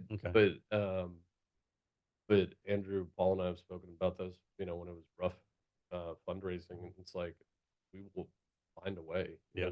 We have an application that is fully validated and um, that people want and need, and there are hurdles, logistic hurdles to either rip in place or inject our solution in with multitude of others they have. Um, but there's such high conviction that this is necessary and needed, whether it's DoD or commercial, that we would have to be. We're not going to be irresponsible to our employees, you know, um, and we're going to make sure they're taken care of. But yeah, for this sort of a catastrophic incident, or me, I don't want to will anything into Yeah. the world, but me not being around, uh, Okay. it would. Yeah, we're pretty in it. Nice. Yeah. Who are some of your mentors? Oh, oh my God. So many, so many incredible people that I wonder if there are any that don't want me to call them out. But hung out with a lot this weekend that are just people that I love deeply and that have been friends for a long time and have called me on my bullshit when you know I because there's no shortage of it with me. A lot of people that have just hung in there through hard times that I would absolutely call mentors that I spent the weekend with. A lot of former bosses that I still look up to. Carissa, I already called out, and I look back to examples of work ethic and getting done what needs to be done. As she was starting Bryce Tech, Larry Helm, who I've worked for at Bryce Tech, as well. Dan Piedmont at ABL taught me an incredible amount of things, and shined the light on, um, not in a cruel or mean way whatsoever, but when I was screwing up, what to do to fix it. And I really respect people deeply that give me that feedback. Andrew, you know, Andrew, co-founder, Bobby Borshak, is our head of engineering. I look to for a lot of mentorship. My dad is a huge influence in my life, as well as my mom and my stepmom. There are a million people that I have to thank for so many things that I'm not entirely sure I'll want to be. Yeah, no worries, no So, worries. yeah. And follow-up question: are you mentoring anyone yourself? I don't know. I don't know if I made it that official, but there are a lot of young, really really bright minds out there, either through Students for the Exploration Development of Space or otherwise that I'm always open to helping out as much as possible, and I talk to on a weekly basis. Yeah, so a lot of students and people that I care about. Yeah, I'm not a big fan of the whole Formalization of yeah it, so to speak. yeah, friends can't be coworkers Yeah. and coworkers can't be friends, and obviously there are lines you have to draw and things like this, um, but I think it hurts in the long run. And if you can't live with someone or trust someone deeply, then what the hell are you doing working with them? You know? Yeah. So you talked earlier about, as a founder, you have to embrace the sex, so to speak. Yeah. But having said that, how do you take care of yourself, either physically, spiritually, mentally, or what do you want to call it? Like, how do you make sure you do that? Yeah. So first thing started about a year and a half ago. Stopped drinking entirely. Not going to any different programs or anything. It's not that deep, but yeah, stopped drinking about a year and a half ago because realized that the buck stops with me, and every efficiency increase that I can make is helpful. So that was one big improvement to my energy and everything like that. Um, I walk just about every day. That's like my true superpower time is if I can get up and walk 30 minutes to 2 hours a day. That's where all my creativity comes out. That's where I really get my deep think, like what some people meditate, some people do yoga. I just and that changes my entire mentality. And then I lift And real do you like walk the same route every day? You change the route up that you heavy. walk? I try to change the route out or up, and I've fallen off for 2 or 3 months at a time sometimes, and that's when I get really stressed. I have a little bit of paid discipline with a personal trainer who gets me to lift heavy, dude Jeff Sokol, and that helps keep me sane. Like Bobby, or head of engineering, if I'm getting too intense, some days is a nice way of putting it. He'll just be like, "Did you lift today, or did you go for a walk, or like go for a walk, Yeah. like get your head straight," and it really does completely change my entire outlook on life. I'm really trying to focus on sleep right now and figure out how to get as much of it as humanly possible with the time constraints, because it goes 7 a.m. to 9 p.m. summer most days. and Yeah. and but I'm approaching 40. I need to be able to I think most of us were dying at this point in the 20s, or earlier. So body's definitely starting to say, "Hey, take care of me." Yeah, So what is it exactly your company does? yeah. Um, that is a great question. We're building our tagline is building program management software for the world's most ambitious machines. Doesn't tell you much, So, but is it like a CRM? well, it's more like like I would say we're more closely affiliated to like Microsoft Project, Jira, or Okay. something like this, except Okay. um, built on a multi-tenant architecture that allows seamless collaboration between external and internal stakeholders. So with most applications or enterprise applications that were built 20 years ago, before anybody knew what multi-tenant architecture was or got comfortable with it through social media, and the benefits of it, um, we start where most enterprise software ends. So where you can sort of task people internally, and the majority of software built for software was great for internal teams. Hardware is implicitly and absolutely collaborative. You have subcontractors, you have contract manufacturing shops, you have people that you buy entire components and things, unless you're going to stand up your own silicon manufacturing, Stan. You have designers and all of these different interactions on the supply chain end that you have to keep track of, and that make hardware builds inherently collaborative. But then on the other hand, you have to tell your customers about your progress, about you have to inject a lot of, or ingest rather, a lot of data from them on what needs to be built, because not every piece of hardware is going to serve every customer all the time. I mean, in consumer electronics, that's probably true. Robotics, space, and other things, you have some customization, or you have to know what loads are being imparted on a specific customer's piece of hardware, things like this.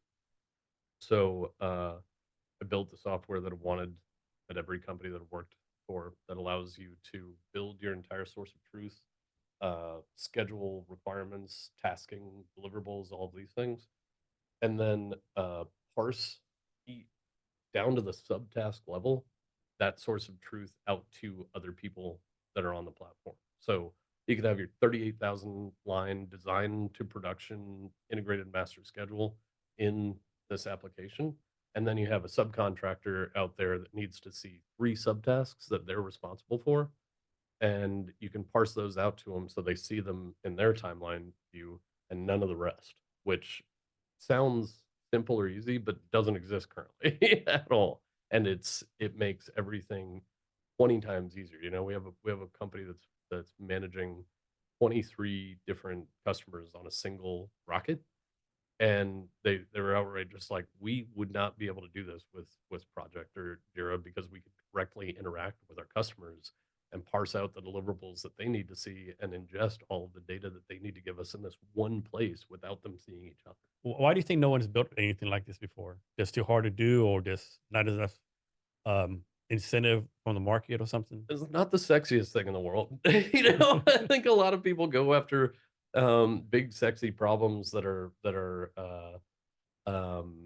aren't for bean counters or for people Yeah. that are planners and things like this. So uh and somebody said this recently, I think it was Scott, our head of sales, is like, our enemy's good enough. you Mhm. know there's a lot of stuff out there that's sort of good enough Yeah. and will force, but then you see it firsthand, and you see all the people that are building these things and working with these good enough solutions, and you wonder, and people that don't see that are wondering why they've churned through 3 of the same position in a year, or why people quit after 2 years of having to just Spider-Man whole all of this bullshit together, I and like that analysis. That's yeah, a great yeah, analogy. yeah, yeah, That's a very great analogy. and, That needs to be a meme. yeah, and I'm it holding this bullshit together. exactly, yeah, yeah, yeah, yeah. And it's you get these Franken systems that start with small companies and then escalate into 3,000 person companies, and everybody's pissed off and frustrated with what they have. So we want to, So, have you been able to go to any like high level NASA meetings, high level government meetings about space stuff? Mhm. Okay. Yeah. So, so have any of them admitted out loud the aliens are coming? No, no, nope, nope, nope, nope, not even a little bit. No. No, no. Damn. Yeah, it's the I'm big on service to our country Uh, and defense and things like mm, this. At the same time, uh, I very strongly believe that if we had encountered anything, there's no way that we'd be able to keep it a secret at all. don't think so. No, no, I don't know no. if I agree with that because, like, I'm just thinking, like if they seen some spaceships coming from outer space, Yeah, like will they tell us? it'd be the biggest event since, and I'm not I mean, if they're religious, here right but now, we would know it. But I yeah, suppose they knew. Okay, but if it would be the biggest event in the history of humanity, full stop, period. and that's why I think they wouldn't tell us because they'd be scared. They'd be rooting, rioting, and looting everywhere. Yeah, I don't think there would be a way to not tell us, and it would be too important. And I mean, there are a lot of things. There's a lot of crazy shit that goes on. Um, uh, and I'd love to believe that something like that exists. And I Yeah, think in the infinite expanse of the universe and everything, is there life way out there? Probably. yeah, Has it visited us? yeah. I I mean, think it discredits too many people doing yeah. really cool shit. I mean, just Without based on figuring stats, all the galaxies James Webb telescope finds every day, exactly. has to be something out there. But then again, maybe they don't. This is my thing. Like a lot of people say, "Oh, we want aliens to come." I don't want aliens to come Yeah, yeah. because odds are, We're assholes. yeah. Yeah, Like I would remember love. way back in the deck, the 1500s, the Spanish went to Peru and wiped out the Incas. Yeah, exactly. That's my fear. They're gonna come here, like wipe us out, or use us for like slave labor, or like Yeah, eat our brains out yeah, or yeah, something yeah, crazy like that. It's like, yeah, yeah. yeah, yeah, yeah. Do I think they're out there somewhere? I have to say yes, right? Yeah, Do I out there want do, somewhere. do I want to come in here? I don't know about that. Yeah, yeah, exactly. And do I think they have? Yeah. Hard no. Yeah, And then like you hear all these people talk about, like there's like all these sightings, like all this craft like doing like spectacular stuff, right? yeah, But people forget like way back the day before the stealth bomber came out, there's all these reports, exactly, and then there's a stealth bomber, right? So I exactly. had to think Yeah, because all these sightings are like military bases, right? yeah, yeah, To yeah, me, it has to be like some kind of physics breakthrough, engineering breakthrough yeah, no one knows about yet. That yeah. was tested out, Exactly. right? Yeah, and it's. I mean, X-Files summed it up pretty well. I want to believe. There's a Yeah. lot of reason that people want to believe in something bigger, Yeah. and something out there, and I don't, I don't wanna yuck that for anybody Yeah. whatsoever, but but people have a lot of things that are made up that they believe in for a lot of reasons, Yeah. you know? There is, Yeah, a lot of things, yeah, yeah. I think it's a good conversation topic, right? Just like that, I won't say fantasize, but like what's Yeah, out there. yeah, yeah, yeah, yeah. What if like Elon Musk goes on Mars? Yeah, There's yeah. already people there we don't know about. Yeah, yeah, yeah. Another thing too, like we talk about intelligent life, we think like like movie based aliens or human. Yeah. It might be like Bacteria. I bacteria. would be stoked Yeah, if we found bacteria, and if we found, uh, an amoeba or yeah, anything, and I like would and it be reads our minds or over something. the moon. Oh, yeah, I mean, that'd be cool to also, are you a horror movie? Not really. Oh, No, okay. no. I'm a huge horror movie buff, and The Blob is one of my Okay, favorite okay. movies Yeah, of all time. Uh, um, 80s or 50s version. And, um, and yeah, I mean, it'd be super cool. Do I think we're close to it? Not really. Yeah. yeah. I don't either. Yeah. Another thing, isn't it true that we know more about space than the oceans? So we know more about the surface of the moon The moon. than the bottom of the ocean. Okay. Um, and that is largely because of that lunar reconnaissance orbiter Mm. that it was talking about, that all the images are processed Yeah. through Arizona State University. I'm sure somebody's going to be like, "You're not right about that," but Yeah. that's as far as I know. So we've imaged pretty much every inch of the moon, Okay. and oceans are much more difficult to do. So that's where Because like, that's what's the go? It's not called water pressure, but some kind of pressure. yeah. You go down too deep, Oh yeah. and Yeah. plus, like, you go too deep. There's no sun. There's like, Yeah. Exactly. It's no solar, no, unless you're. That's why with nuclear submarines, Mhm. I think, and yeah, the pressure is pretty spectacular. Unfortunately, we've had a few Yeah, tragedies based around that recently, or I think the anniversary was a few days ago. But mhm. And those yeah, billionaires went down there. yeah, yeah, Yeah. yeah, yeah. It's tough. Yeah. So, what's some stuff that excites you about space coming up? Uh, Space tech or space tech or anything with space. Like, yeah, I'm excited about the competition in uh, telecommunications. I keep beating that drum, but I fully believe that the more accessible, as awful as the internet can be, the more accessible it is for people in economically disenfranchised countries. Um, the more we can lift people out. There are countless examples of when cell phones became prolific in the coasts of some of these disenfranchised continents or countries, that fishing trade increased exponentially because they were able to say, okay, we caught all this excess of fish, and as opposed to it going to waste because they didn't know who was out there or what the market was, being able to text next town over or something like this and say, hey, we've got a whole excess. Do you want us to try it for you? All these things. And I think we're just going to see an explosion of that with Kuiper coming online, Starlink doing its thing. So that's what I'm most excited about, and seeing it actually come to fruition. so our family live in Texas. They live on a ranch, like in the middle of nowhere, right? Yeah. They have Starlink. They're Yeah. like, this is the best thing ever. Oh yeah. So like Absolutely. Comcast, all those things they can't compete. Like Yeah. when Starlink gets out there, no one's gonna use anything Yeah. else. Yeah. There are a lot of heavy, we think of people on farms and things like this that don't have access. And we're like, okay, great.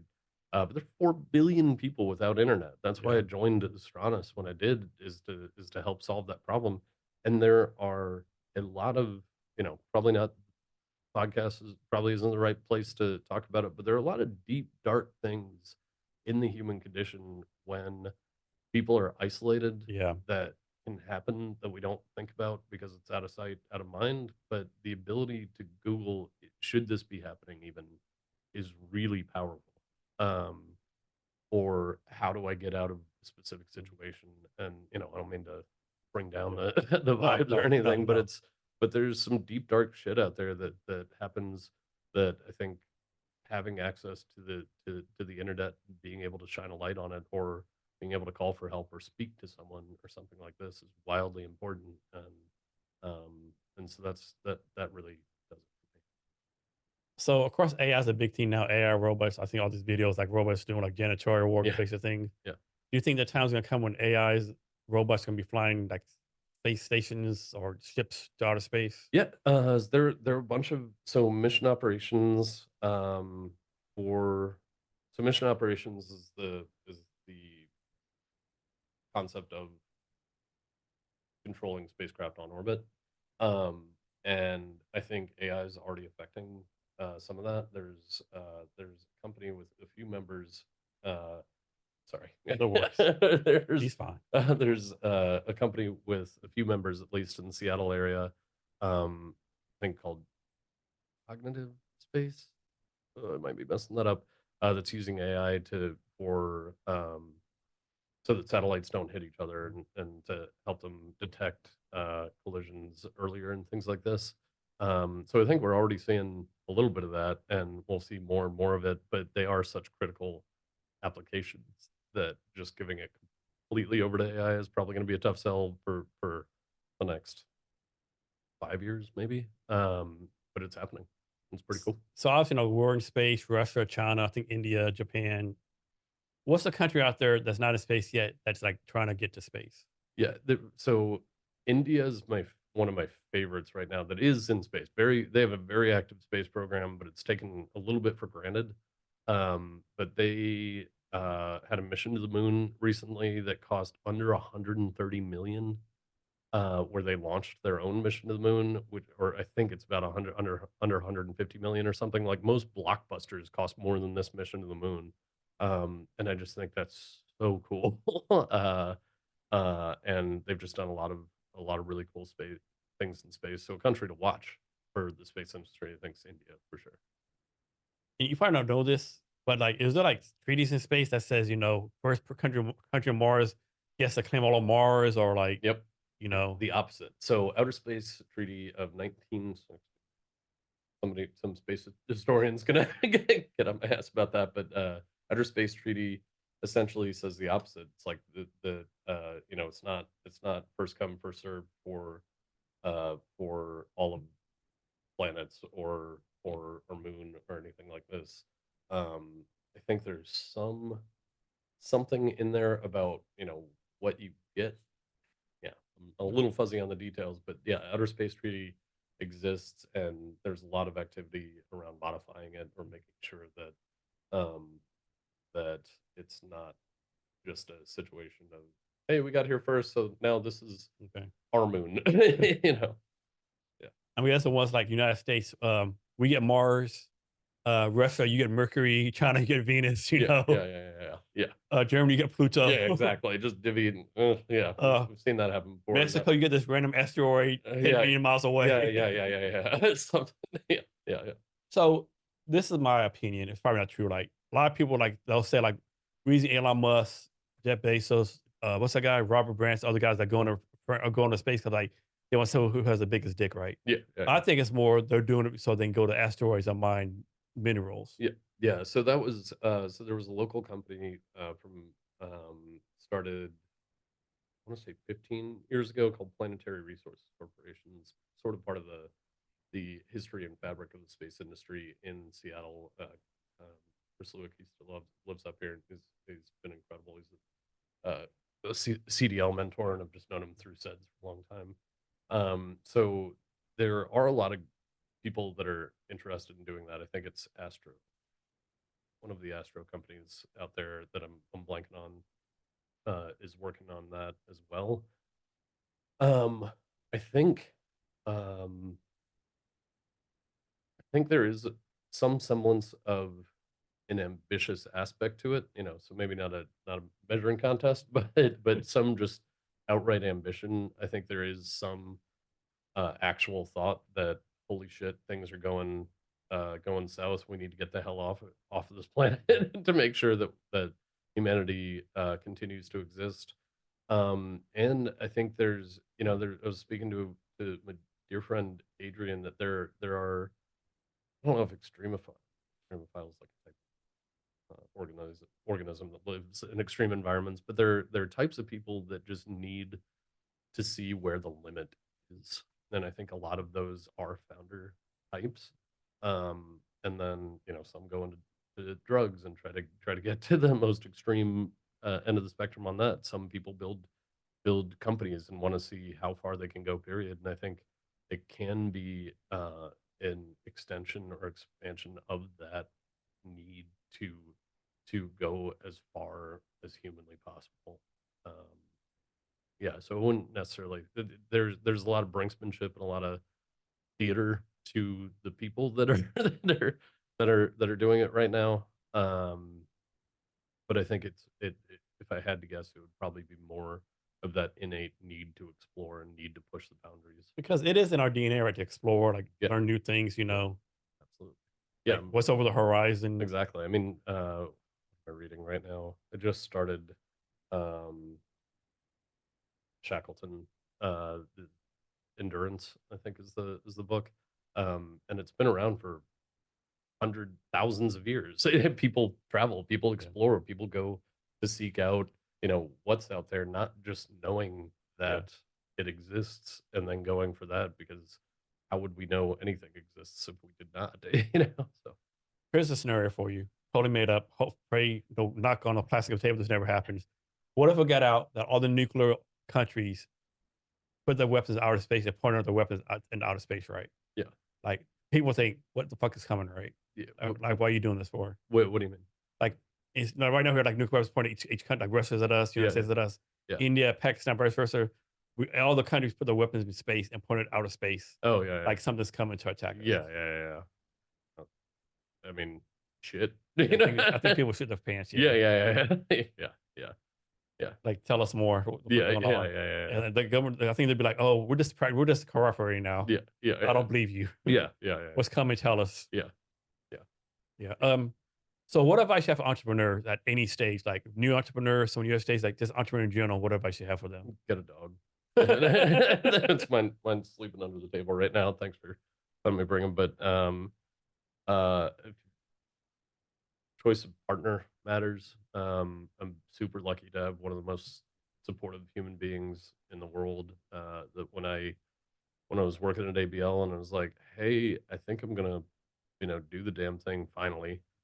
First of all, I think they were at the point of like, shit, or get off the pot. I've been hearing you talk about this for so long. I want to see you do this. But when I went to him, I was just like, hey, this is gonna be rough for a while. I'm making good money right now, and we live a great lifestyle, and we're able to travel and all these things. But that will not be the case for 3 to 5 years. If I start this company, and they were like, "Sounds like another adventure." Let's do it. So I have a lot of faith that choosing the right partner, and there are a million anecdotes out there. Um, and so I give a lot of thanks to Annalie, my fiance, soon to be wife.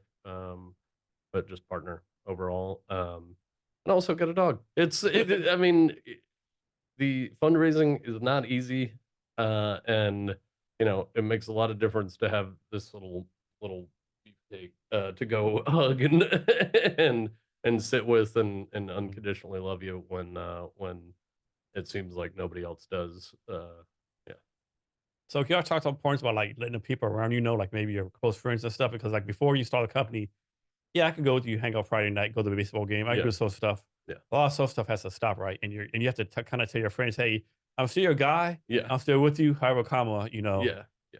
I think the good thing about being an outright workaholic for as long as it was that sort of got weeded out early on, and definitely found that something that I care deeply about in people is their work ethic and their amount of get shit done. So, a lot of the people that I surround myself with understand that innately, but I also don't think that you should give all that shit up as much. I think one of the best things that happened to me is that I burnt myself out at so many other startups so quickly and so easily that I started to recognize the signs and recognize um, what work life harmony actually means. And so, first and foremost, take care of yourself, your physical being, um, and make sure that you're around and have the energy to sustain this.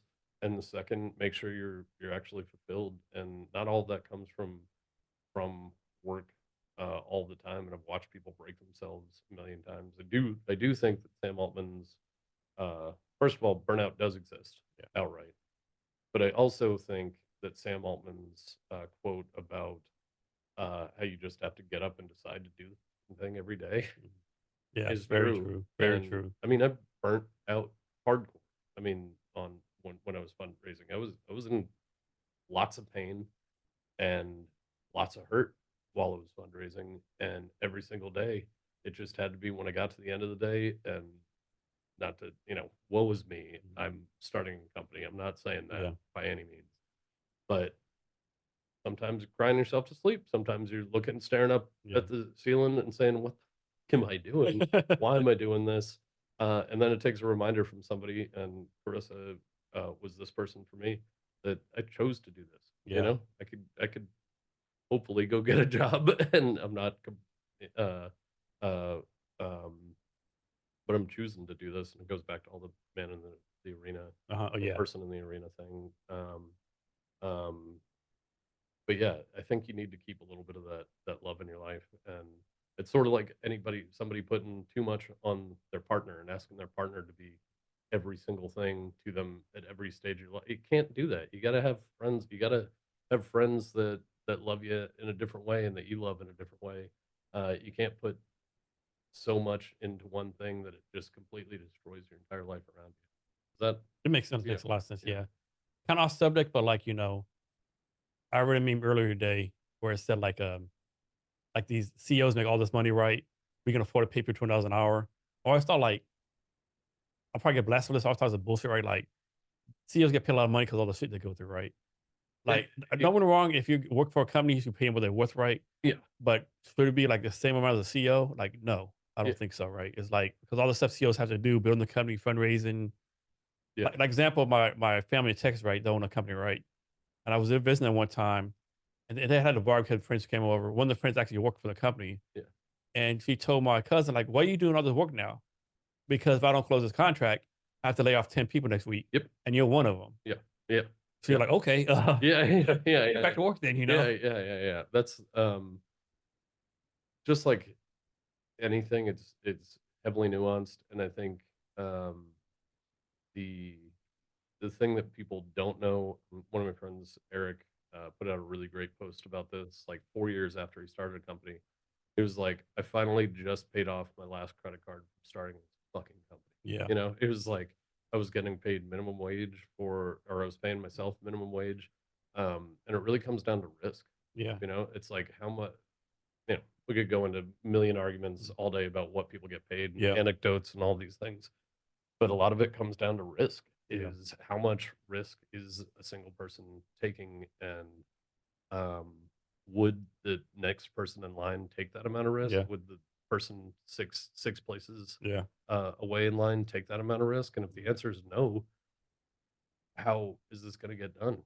yeah, Because the amount of risk that people have to take in their personal lives and their professional lives, that opens them up to every type of lawsuit, every yeah, type of you say the wrong thing offhand accidentally, that's interpreted by the wrong person, yeah. you get sued.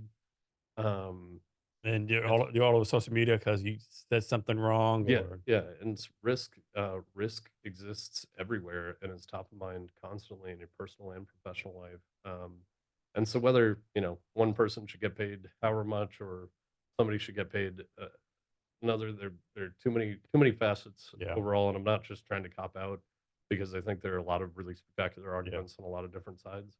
But I would say, ask yourself how much risk you're willing to take, because I think pay can sometimes be commensurate to the amount of risk that you're yeah, willing to take. If you're willing to put your life, your livelihood, your mortgage, your cats, your dogs, your partners on the line for to make a company work, fuck yeah, you should be getting paid out the wazoo. Um, if if your loyalty to a company is paycheck to paycheck, you don't even have to be loyal to a company. Yeah. It's a job, Yeah. make a living, do your best. I would just put it in the context of risk. Like, how much Yeah. risk are you actually willing to take? Because it's hard. Now, I will say, if you're a CEO of a company, your company lost $100 million, you probably shouldn't be getting a 50% increase in your pay. Couldn't. Yeah, yeah. I Like, mean, I don't know what the circumstances are. you Yeah, see happen on the news all the time. yeah, This yeah, company lost X amount of value. yeah. CEO and senior staff get 25% increase. Or layoffs, and then then bosses get. Yeah. It was like, That's, to me, that's bullshit. yeah, yeah, yeah. Yeah. I don't know all the nuances of that, but you can smell bullshit when you see it. Yeah. In a heartbeat. So I don't know if y'all hiring right now, but when you hire people, like, what kind of characteristics you look for? Like, how would someone like approach y'all besides like apply on the website? Like, Yeah, yeah, how does like someone say, "Hey, I'm Jason Cavness, hire me"? yeah, yeah. That is pretty strong indicator of what people are. Uh, I had one person reach out, said, "I love what you're doing. I'm a student. Blah blah blah blah. Would love to meet." And I was like, "Hell yeah, I love that. We don't have anything now, but I'm more than happy to meet." And then they didn't show up and asked for a reschedule, and I was like, "Okay, well that's a hard no." Yeah, that's enough. Or being late or That's anything like enough. this. Yeah. But there's um I think getting out there and networking and warm introductions at this stage are mean a whole lot because it matters. But I also think there's always a risk of just hiring in your circle or just the people you know. Uh, yeah, so I think get out there, ask people for time. Yeah, what's the saying?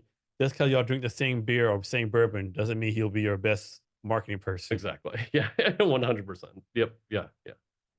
Yeah. Yeah. Is there anything I asked you that I should have asked you, or anything else you want to talk about? Oh, not that I can think of. Okay. Yeah.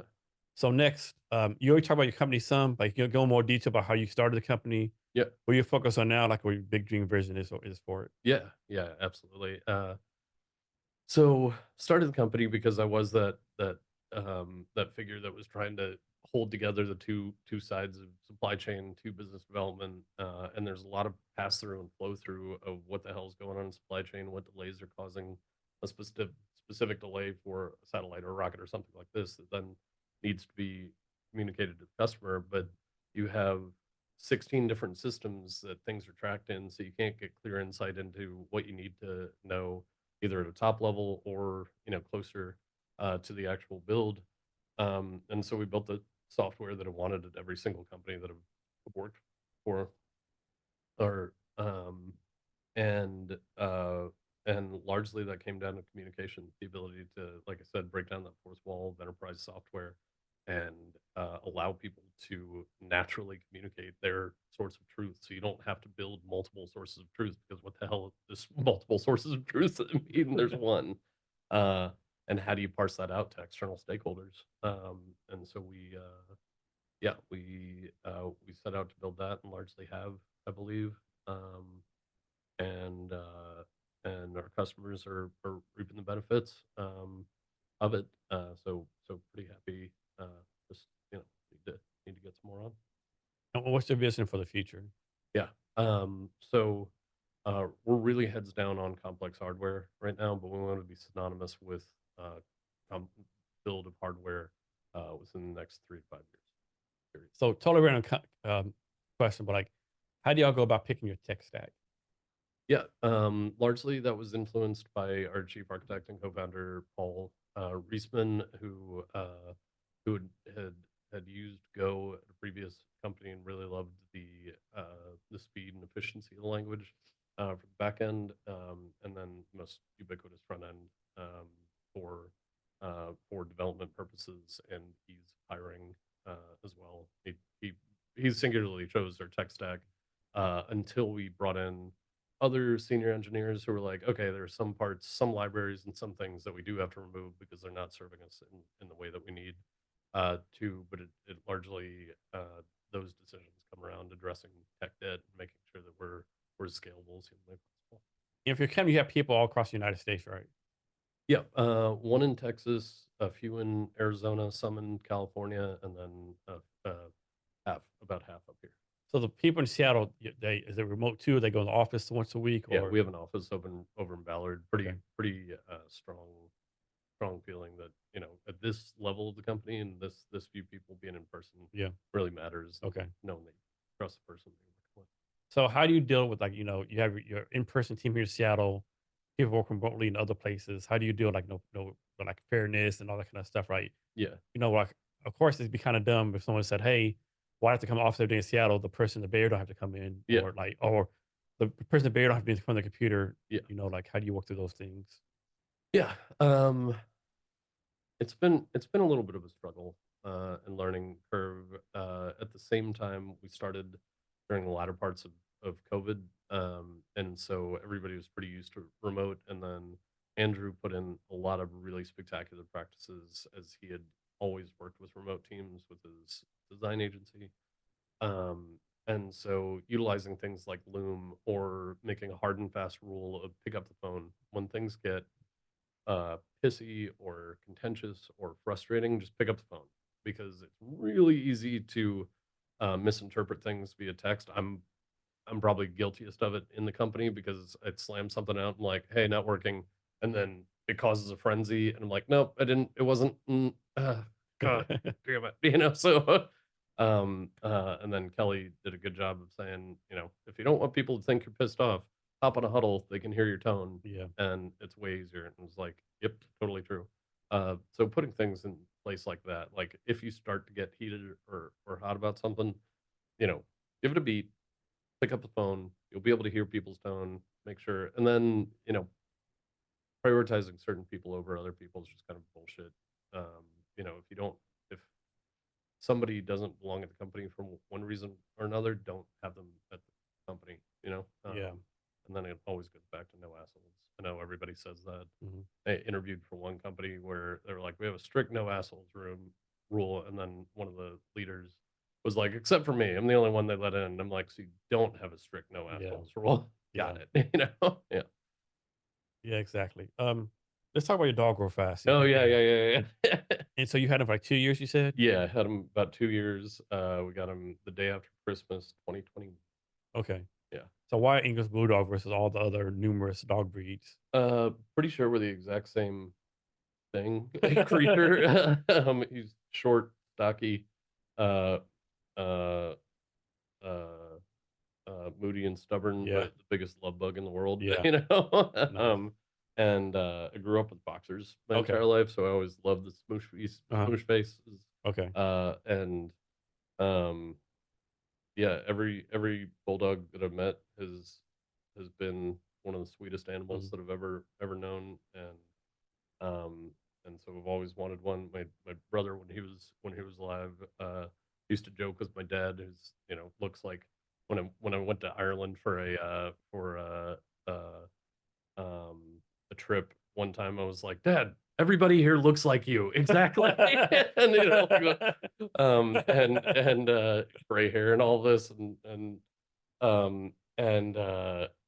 my brother Mike, again, when he was alive, would always joke, "Whenever you go, Dad, we're just gonna put a Giants jersey on an English bulldog, sit him in front of the TV."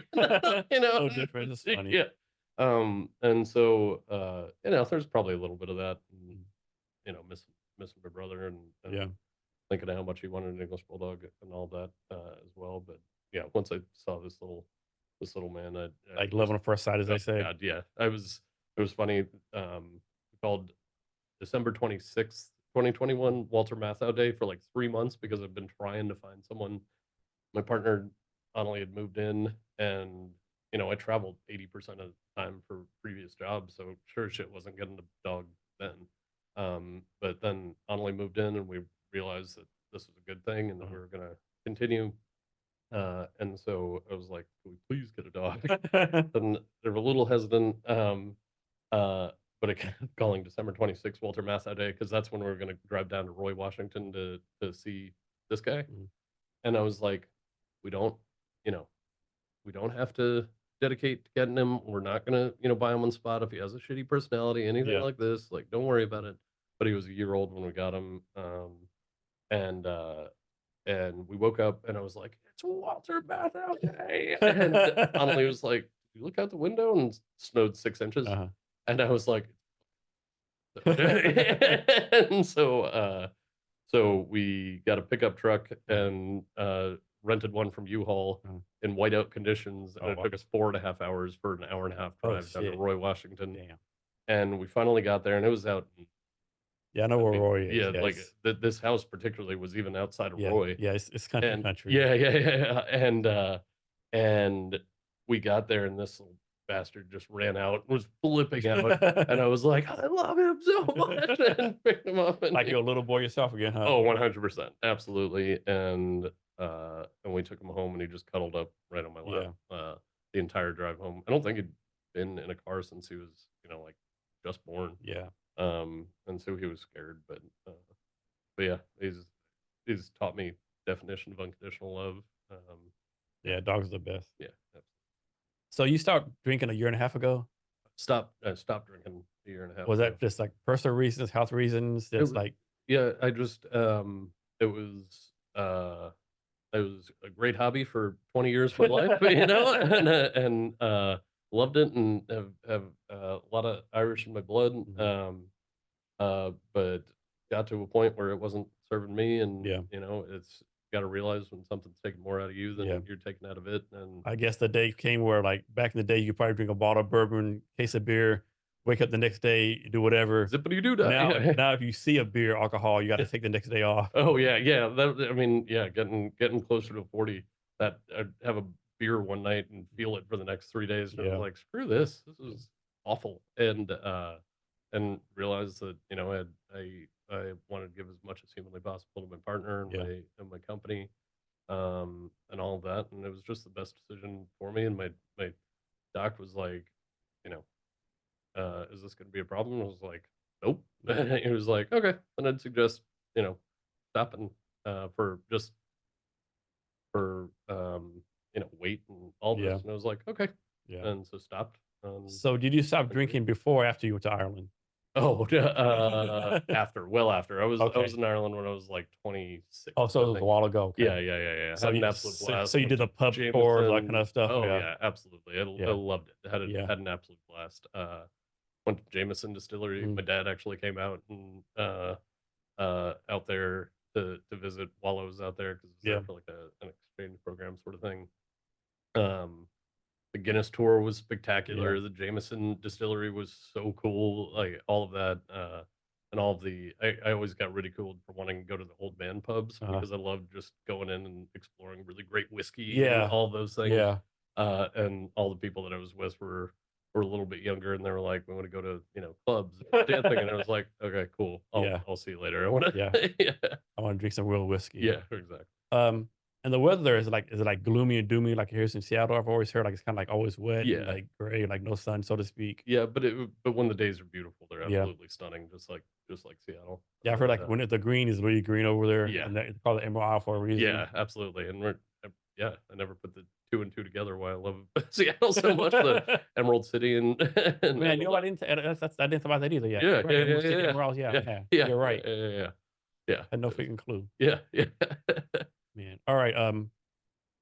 So I'm asking you one more time. Anything else you want to talk about, or anything I didn't ask you? No, I'm curious about your service a little bit more. You said 25 years. I Yeah, realized you're a vet, of course, yeah. but So I did 25 years. I did 8 enlisted. Then I went to OCS, kind of officer. cool. Like was stationed in Fort Hood, Texas, That's Italy, uncommon. Germany Yeah, twice, yeah, yeah, Korea 3 years, yeah, Afghanistan twice. You know, yeah, yeah, it was a good standard. You could like standard living. You know, like yeah, one thing about the military, people don't realize. Like everyone thinks about the sacrifice, deploying, going to war.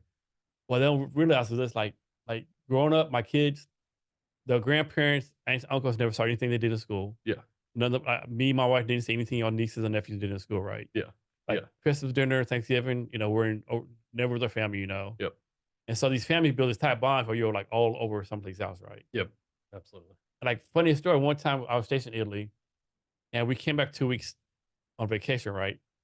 And so my wife's brother lives in Grand Prairie, Texas by Dallas. So we Yeah, went there and he threw us like big party for us, right? yeah, And this lady was there and he said, like, I don't understand what's the big deal. They just live in Italy. yeah, She thought we were coming from Italy, Texas. yeah. Yeah, And yeah, there's yeah, those always things that pit you to mind, like it would happen all the time. We go back to visit like family, and like you go to Dallas, right? And a relative be like 30 minutes away. yeah. Hey, come see me 30 minutes away. Like, what? No, No. no, We flew like 20,000 million miles. yeah, yeah, yeah, You yeah, can't fucking drive 30 minutes. yeah, We won't be seeing you, right? that's Like, how fucking selfish are you? I'm pretty hard up on that rule. It's like if I flew across the country and I said I'm gonna be here at this time, come see me. Yeah. Come see me. I'm not Yeah. gonna drive another 45 minutes. No. Yeah, exactly. Yeah, So those kind of things, yeah. But people don't they sacrifice they do in the military. And then yeah, like people don't realize military spouses have the highest unemployment demographic. You know, things like unemployment is like 20%, unemployment is like 40%, you know. yeah, Like most military spouses have master's degrees, but yeah, no one wants to hire them because yeah. I'm not gonna hire you, Susan Homemaker, because you've been gone in 2 years. To go, yeah, to But leave. like, Yeah, so you rather hire some dead person yeah, exactly. instead of a superstar? Yeah, exactly. And it doesn't matter how long they're there, as long as they're kicking ass and taking Yeah. names. And military spouses, men or women, know again risk and sacrifice, Yeah. unlike a lot of people in the world, and they've had to contend with it and deal with it. But And most military spouses are single parents. yeah, Like absolutely. me, Yeah, I missed my son's first 4 birthdays. yeah, I think there's a time period like for 5 years, I was only home maybe a year and a half, you know. yeah, yeah, So exactly. and they Yeah, don't see that shit. yep, nope, nobody They does. see the parades, the the Yeah, Veteran Day stuff. yeah. Or see just DoD and war and Yeah. think everybody that's involved with it is evil, and it's like, They think we have PTSD, just want to fucking kill yeah, everyone. exactly. And it's like, nope, there's a lot more complexity and nuance to literally everything, that people just haven't had to contend with, when they, when you deal with war, or even people coming back from war. Yeah. You understand the risk and the pain and Yeah. everything that is involved in it. You know that people aren't doing this because they want to go out and, or most nine, Yeah. most people Yeah. aren't doing it. They're obviously fucked up assholes all over Yeah. the world, doing it to either make ends meet, or because they Yeah. truly believe in the ideal that um, you know, Yeah. And I take it a step further. Like we was a war Iraq and Afghanistan, you know, United States is at war with Iraq and Afghanistan. yeah, No, it was the Department of Defense at war. yeah, Like exactly, it wasn't the State Department, Agriculture. yeah, Most Americans are like the Department of Defense. yeah, yeah, yeah, yeah, yep, yeah. And it's hard for people to separate or understand the nuance unless they've actually been in those specific situations. And, Yeah. yeah, It was a good experience for the most part, you know. yeah, Of course, you every job you have, you have some asshole people, yeah, you know, some yeah. exactly. Yeah, yeah. It was Yeah.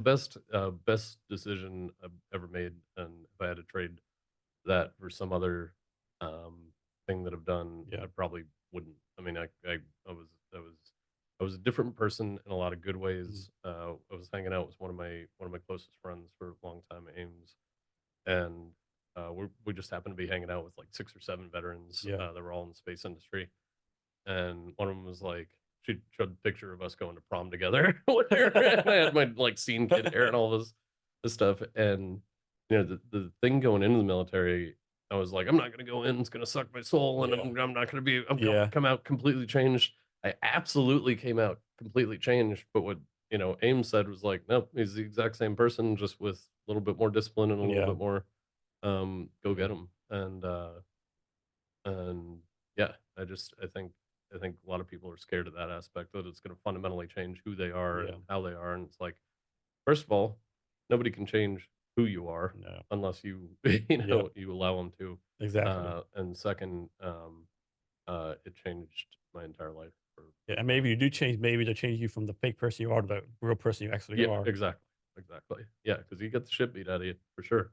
And Yeah. Not a pleasant experience. Like basic training, OCS. Yeah. yeah, Like I'm yeah. glad I did it, but damn. Yeah, Fuck. and I Like, was I was Air Force, so I understand, all the jokes that come yeah. along with that. But What's the PT test? Where's my remote control at? yeah, yeah, yeah, yeah, I'm doing my PT test online. exactly, exactly. It's like, not what crayons you're eating, but how Yeah. many for the army. Exactly. Yeah. Yeah, Yeah. exactly. I remember a time where I was stationed in Germany and this Air Force people came to stay on base to do this exercise. Yeah, They were there for 1 day and they moved off base because our yeah. Oh yeah. facilities were like way below Oh standard. yeah. Like, Yeah, so yeah, they got to move off base, got rental cars, everything. yeah, yeah, yeah, Like, yeah, yeah. how about shit is this? We live here. Exactly. Yeah, Yeah, but you're in the army, we're not. yeah, yeah, yeah, yeah, yeah. Yep.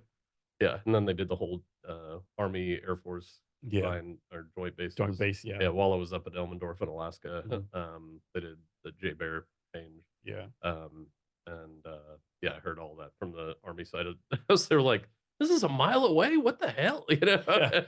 I know. Yeah. Yeah. Yeah, It's a good life though. I yeah, mean, it's not for everyone, you know. yeah, One thing I often think to myself, like, should we bring back the draft, right? Because I'm a big believer, like in Korea, every male has to serve like 1 year, 2 years. Like, yeah, I see goodness in that, then I don't, right? You yeah. know, or maybe at the military, maybe do something Civil right, service. Yeah, like something that's like, the something bigger than yourself yeah. that takes you out of. And like, if you live in like, Tacoma, Washington, you have to go to like Dallas, Texas. Yeah. You need to go somewhere else, right? Yep.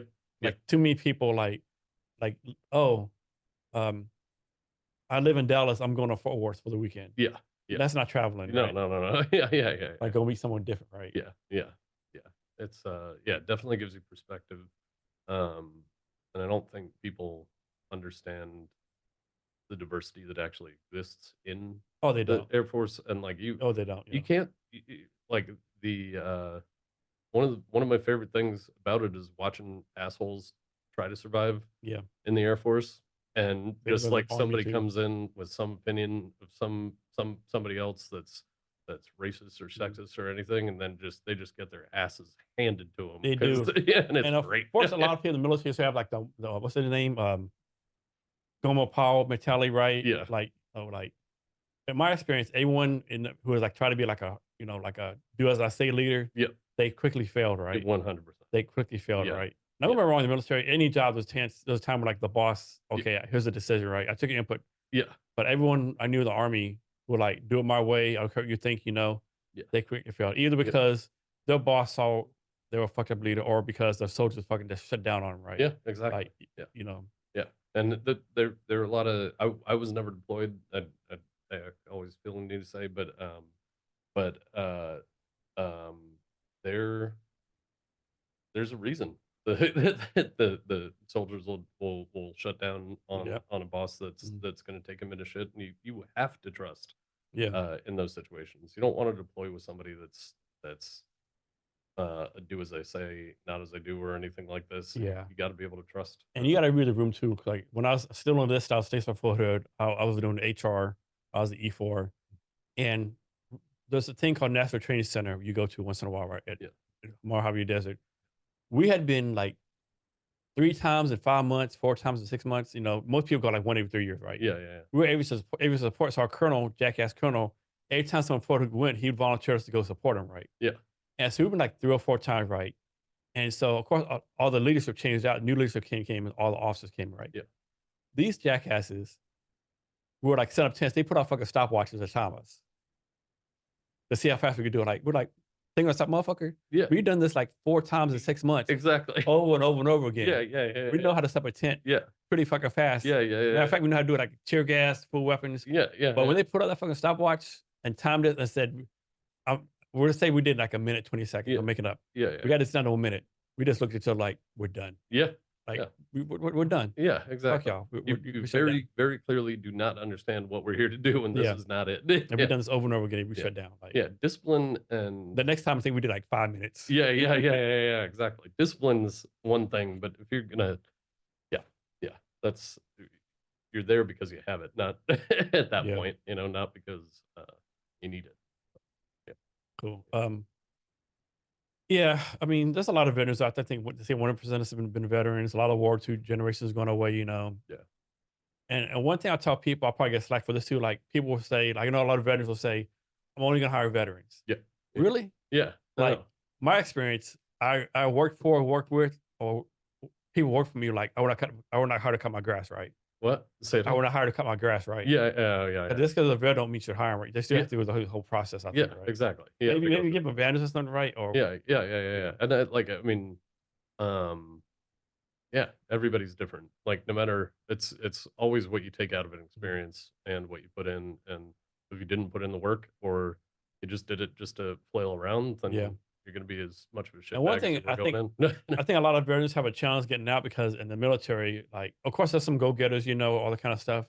But of course, a lot of veterans, like, they're used to, okay, I have to be here this time. Yeah, The government's going to remove me. They do everything for them. yeah, And so when they get out, they're like, oh shit, where's my support group? Like, Yep. no, you are the support group. Yeah. You have to do Exactly. it right. You have to Yep. pay your bills. You have to do this right. Yep. Exactly. I think a lot of people have a challenge for that. Yeah. That's a lot of allegories to hiring big company Mhm. people in a small company. Yeah. Where it's like, okay, where's all my support? It's like, this is it, Yeah. man. You know, Yeah.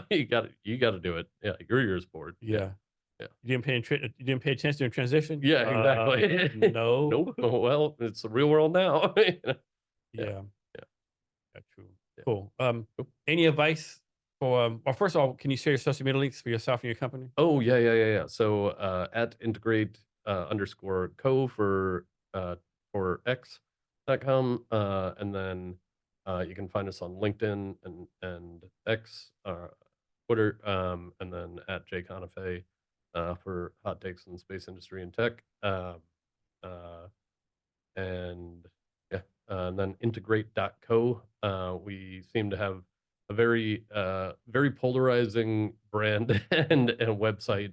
So come tell us what you think about it, or sign up for a trial or reach out to us if you're building complex hardware and you need a different way.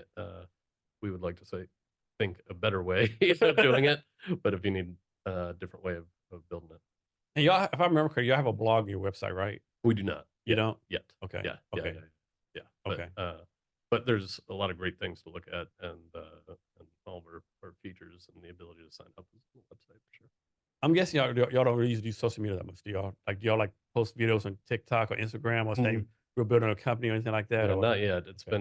been bandwidth limited Okay. for right this second. Okay. But yeah, we're getting a little bit more. And is there like a quote unquote dream customer out there that maybe you can't get right now because you're not ready for it, but like a customer you want to target in the future? Yeah. There are a million in the space industry that we're talking to. I also think Anduril is one of the coolest companies out there. If we're able to land them, that'd be huge. Uh, and I think we have a perfect use case because they're running so many programs, and we really are program management as opposed to project management. And there's a difference. A lot of people think the program management is the difference between a chihuahua or project and program management is the difference between a chihuahua and a wolf, but it's more like a chihuahua and a pack of wolves and the chaos that can ensue at the program level. Is the goal like eventually IPO, or you want to go the acquire right? Like suppose Elon Musk or someone came along like here's $250 billion for your company. Oh yeah, I'll take that deal for Yeah. sure. Like 200. Yeah. The goal is to be synonymous with and ubiquitous in hardware engineering fundamentally. Okay. And I want to see how big we can take this. Kind of goes back to that limitless ambition thing. Is we want to make sure that we're making one of the most important programs out there to influence and expedite the future as much as humanly possible. So we talked about get shit done mentality earlier. Let's suppose you're interviewing someone and like, man, this guy, he's all over it. He's like go getter, gonna get shit done. Yeah. And one thing, like, this motherfucker fooled us. Oh yeah. Like, do you like quickly get rid of him or Yes. like, okay. That's the uh and this is- yeah the situations that we've run into have just been bit. It hasn't been like you know this piece of shit or anything like that, and that almost makes it harder. It's like stage a company, how much support we can offer certain people, or where they're at in their lives, and sucks because um you always feel this immense responsibility to all of your employees, and I generally take the burden of any of those decisions personally, because I fucked up somewhere along the Yeah. line. But luckily enough, we haven't had any assholes, that we've had to So get rid of. so the process is working so far. Yeah. I wish we had. I wish some had been less spectacular people than they were, because they were all spectacular people. It just was time and Yeah. place. But also when the decision is made, it is possible is true. Yeah. Because time is our enemy. Full stop. Yeah. You know. So I do that, like, HR, they say like hire slow, fire fast. My thing is like, no one fires fast, like, because no one wants to be the asshole. No one wants to say, Yeah. I can't fire Jason. It's his birthday, or Yeah. it's Friday, or it's numerous excuses. Yep. Next thing you know, I'm still working for you 6 months later. Your employees look at me like, what the hell's going on? Exactly. That's one of the biggest things is like, how can people trust you to lead if you can't make hard decisions or do hard But everyone things? sees Jason does not belong here. Yeah, exactly. And it's maybe not everybody does see that, but the um, but it's your job as the dude running with the risk, or the person rather running with the risk, to see those things, and be direct and uh, kind and caring about them. You know, the anytime it's happened with us, it's just been a timing thing Yeah. largely, um, which sucks, but you can't just keep making excuses. Um, The people you hire, do they have to sign like non-competes or NDAs, anything like that? Or is that and yeah, everybody. I mean, that's one thing, for company advice. Get good legal. Get somebody who's been through the shit before. like, Because when I mean legal, he doesn't mean hire a divorce lawyer. no, You don't hire no, a personal injury lawyer to no. do startup stuff. Yeah, get a great startup lawyer who's been through the shit. We have this incredible lawyer, who's founded multiple companies, and it's the difference between working with somebody that you don't feel like you can trust, and somebody that you feel like you can trust, and that has been through the shit and understands where you are as a company, as a young company, is mind blowing for sure. Yeah. So you give us a lot of great value and great advice. But can you give us any last minute advice on wisdom or anything you want to talk about? Um, keep your keep your friends close, and be good to your partner. And don't let those things fall by the wayside, or learn how to not let those fall by the wayside, because this can be absolutely all consuming. And while I give an insane amount to the company, if I were to lose, my fiance or family, or friends who are family, over it, I would regret it the rest of my life. And just don't do that shit. Like, figure out, you can't do everything all the time at once, but you do have to build your life and your friendships, around the kind of person that you are, and be the kind of person that's going to give everything, like I am to this. You have to have people around you that are supportive, and understand that drive and motivation, and that if you can't pick up after 3 months of not talking because some shit's really hit the fan, you know, have, choose wisely. Yeah. Yes. Hey, John, thanks for your time today. Really appreciate Yeah. it. Thank you so much, Jason. And to our listeners, thanks for your time as well. Remember to be great every day.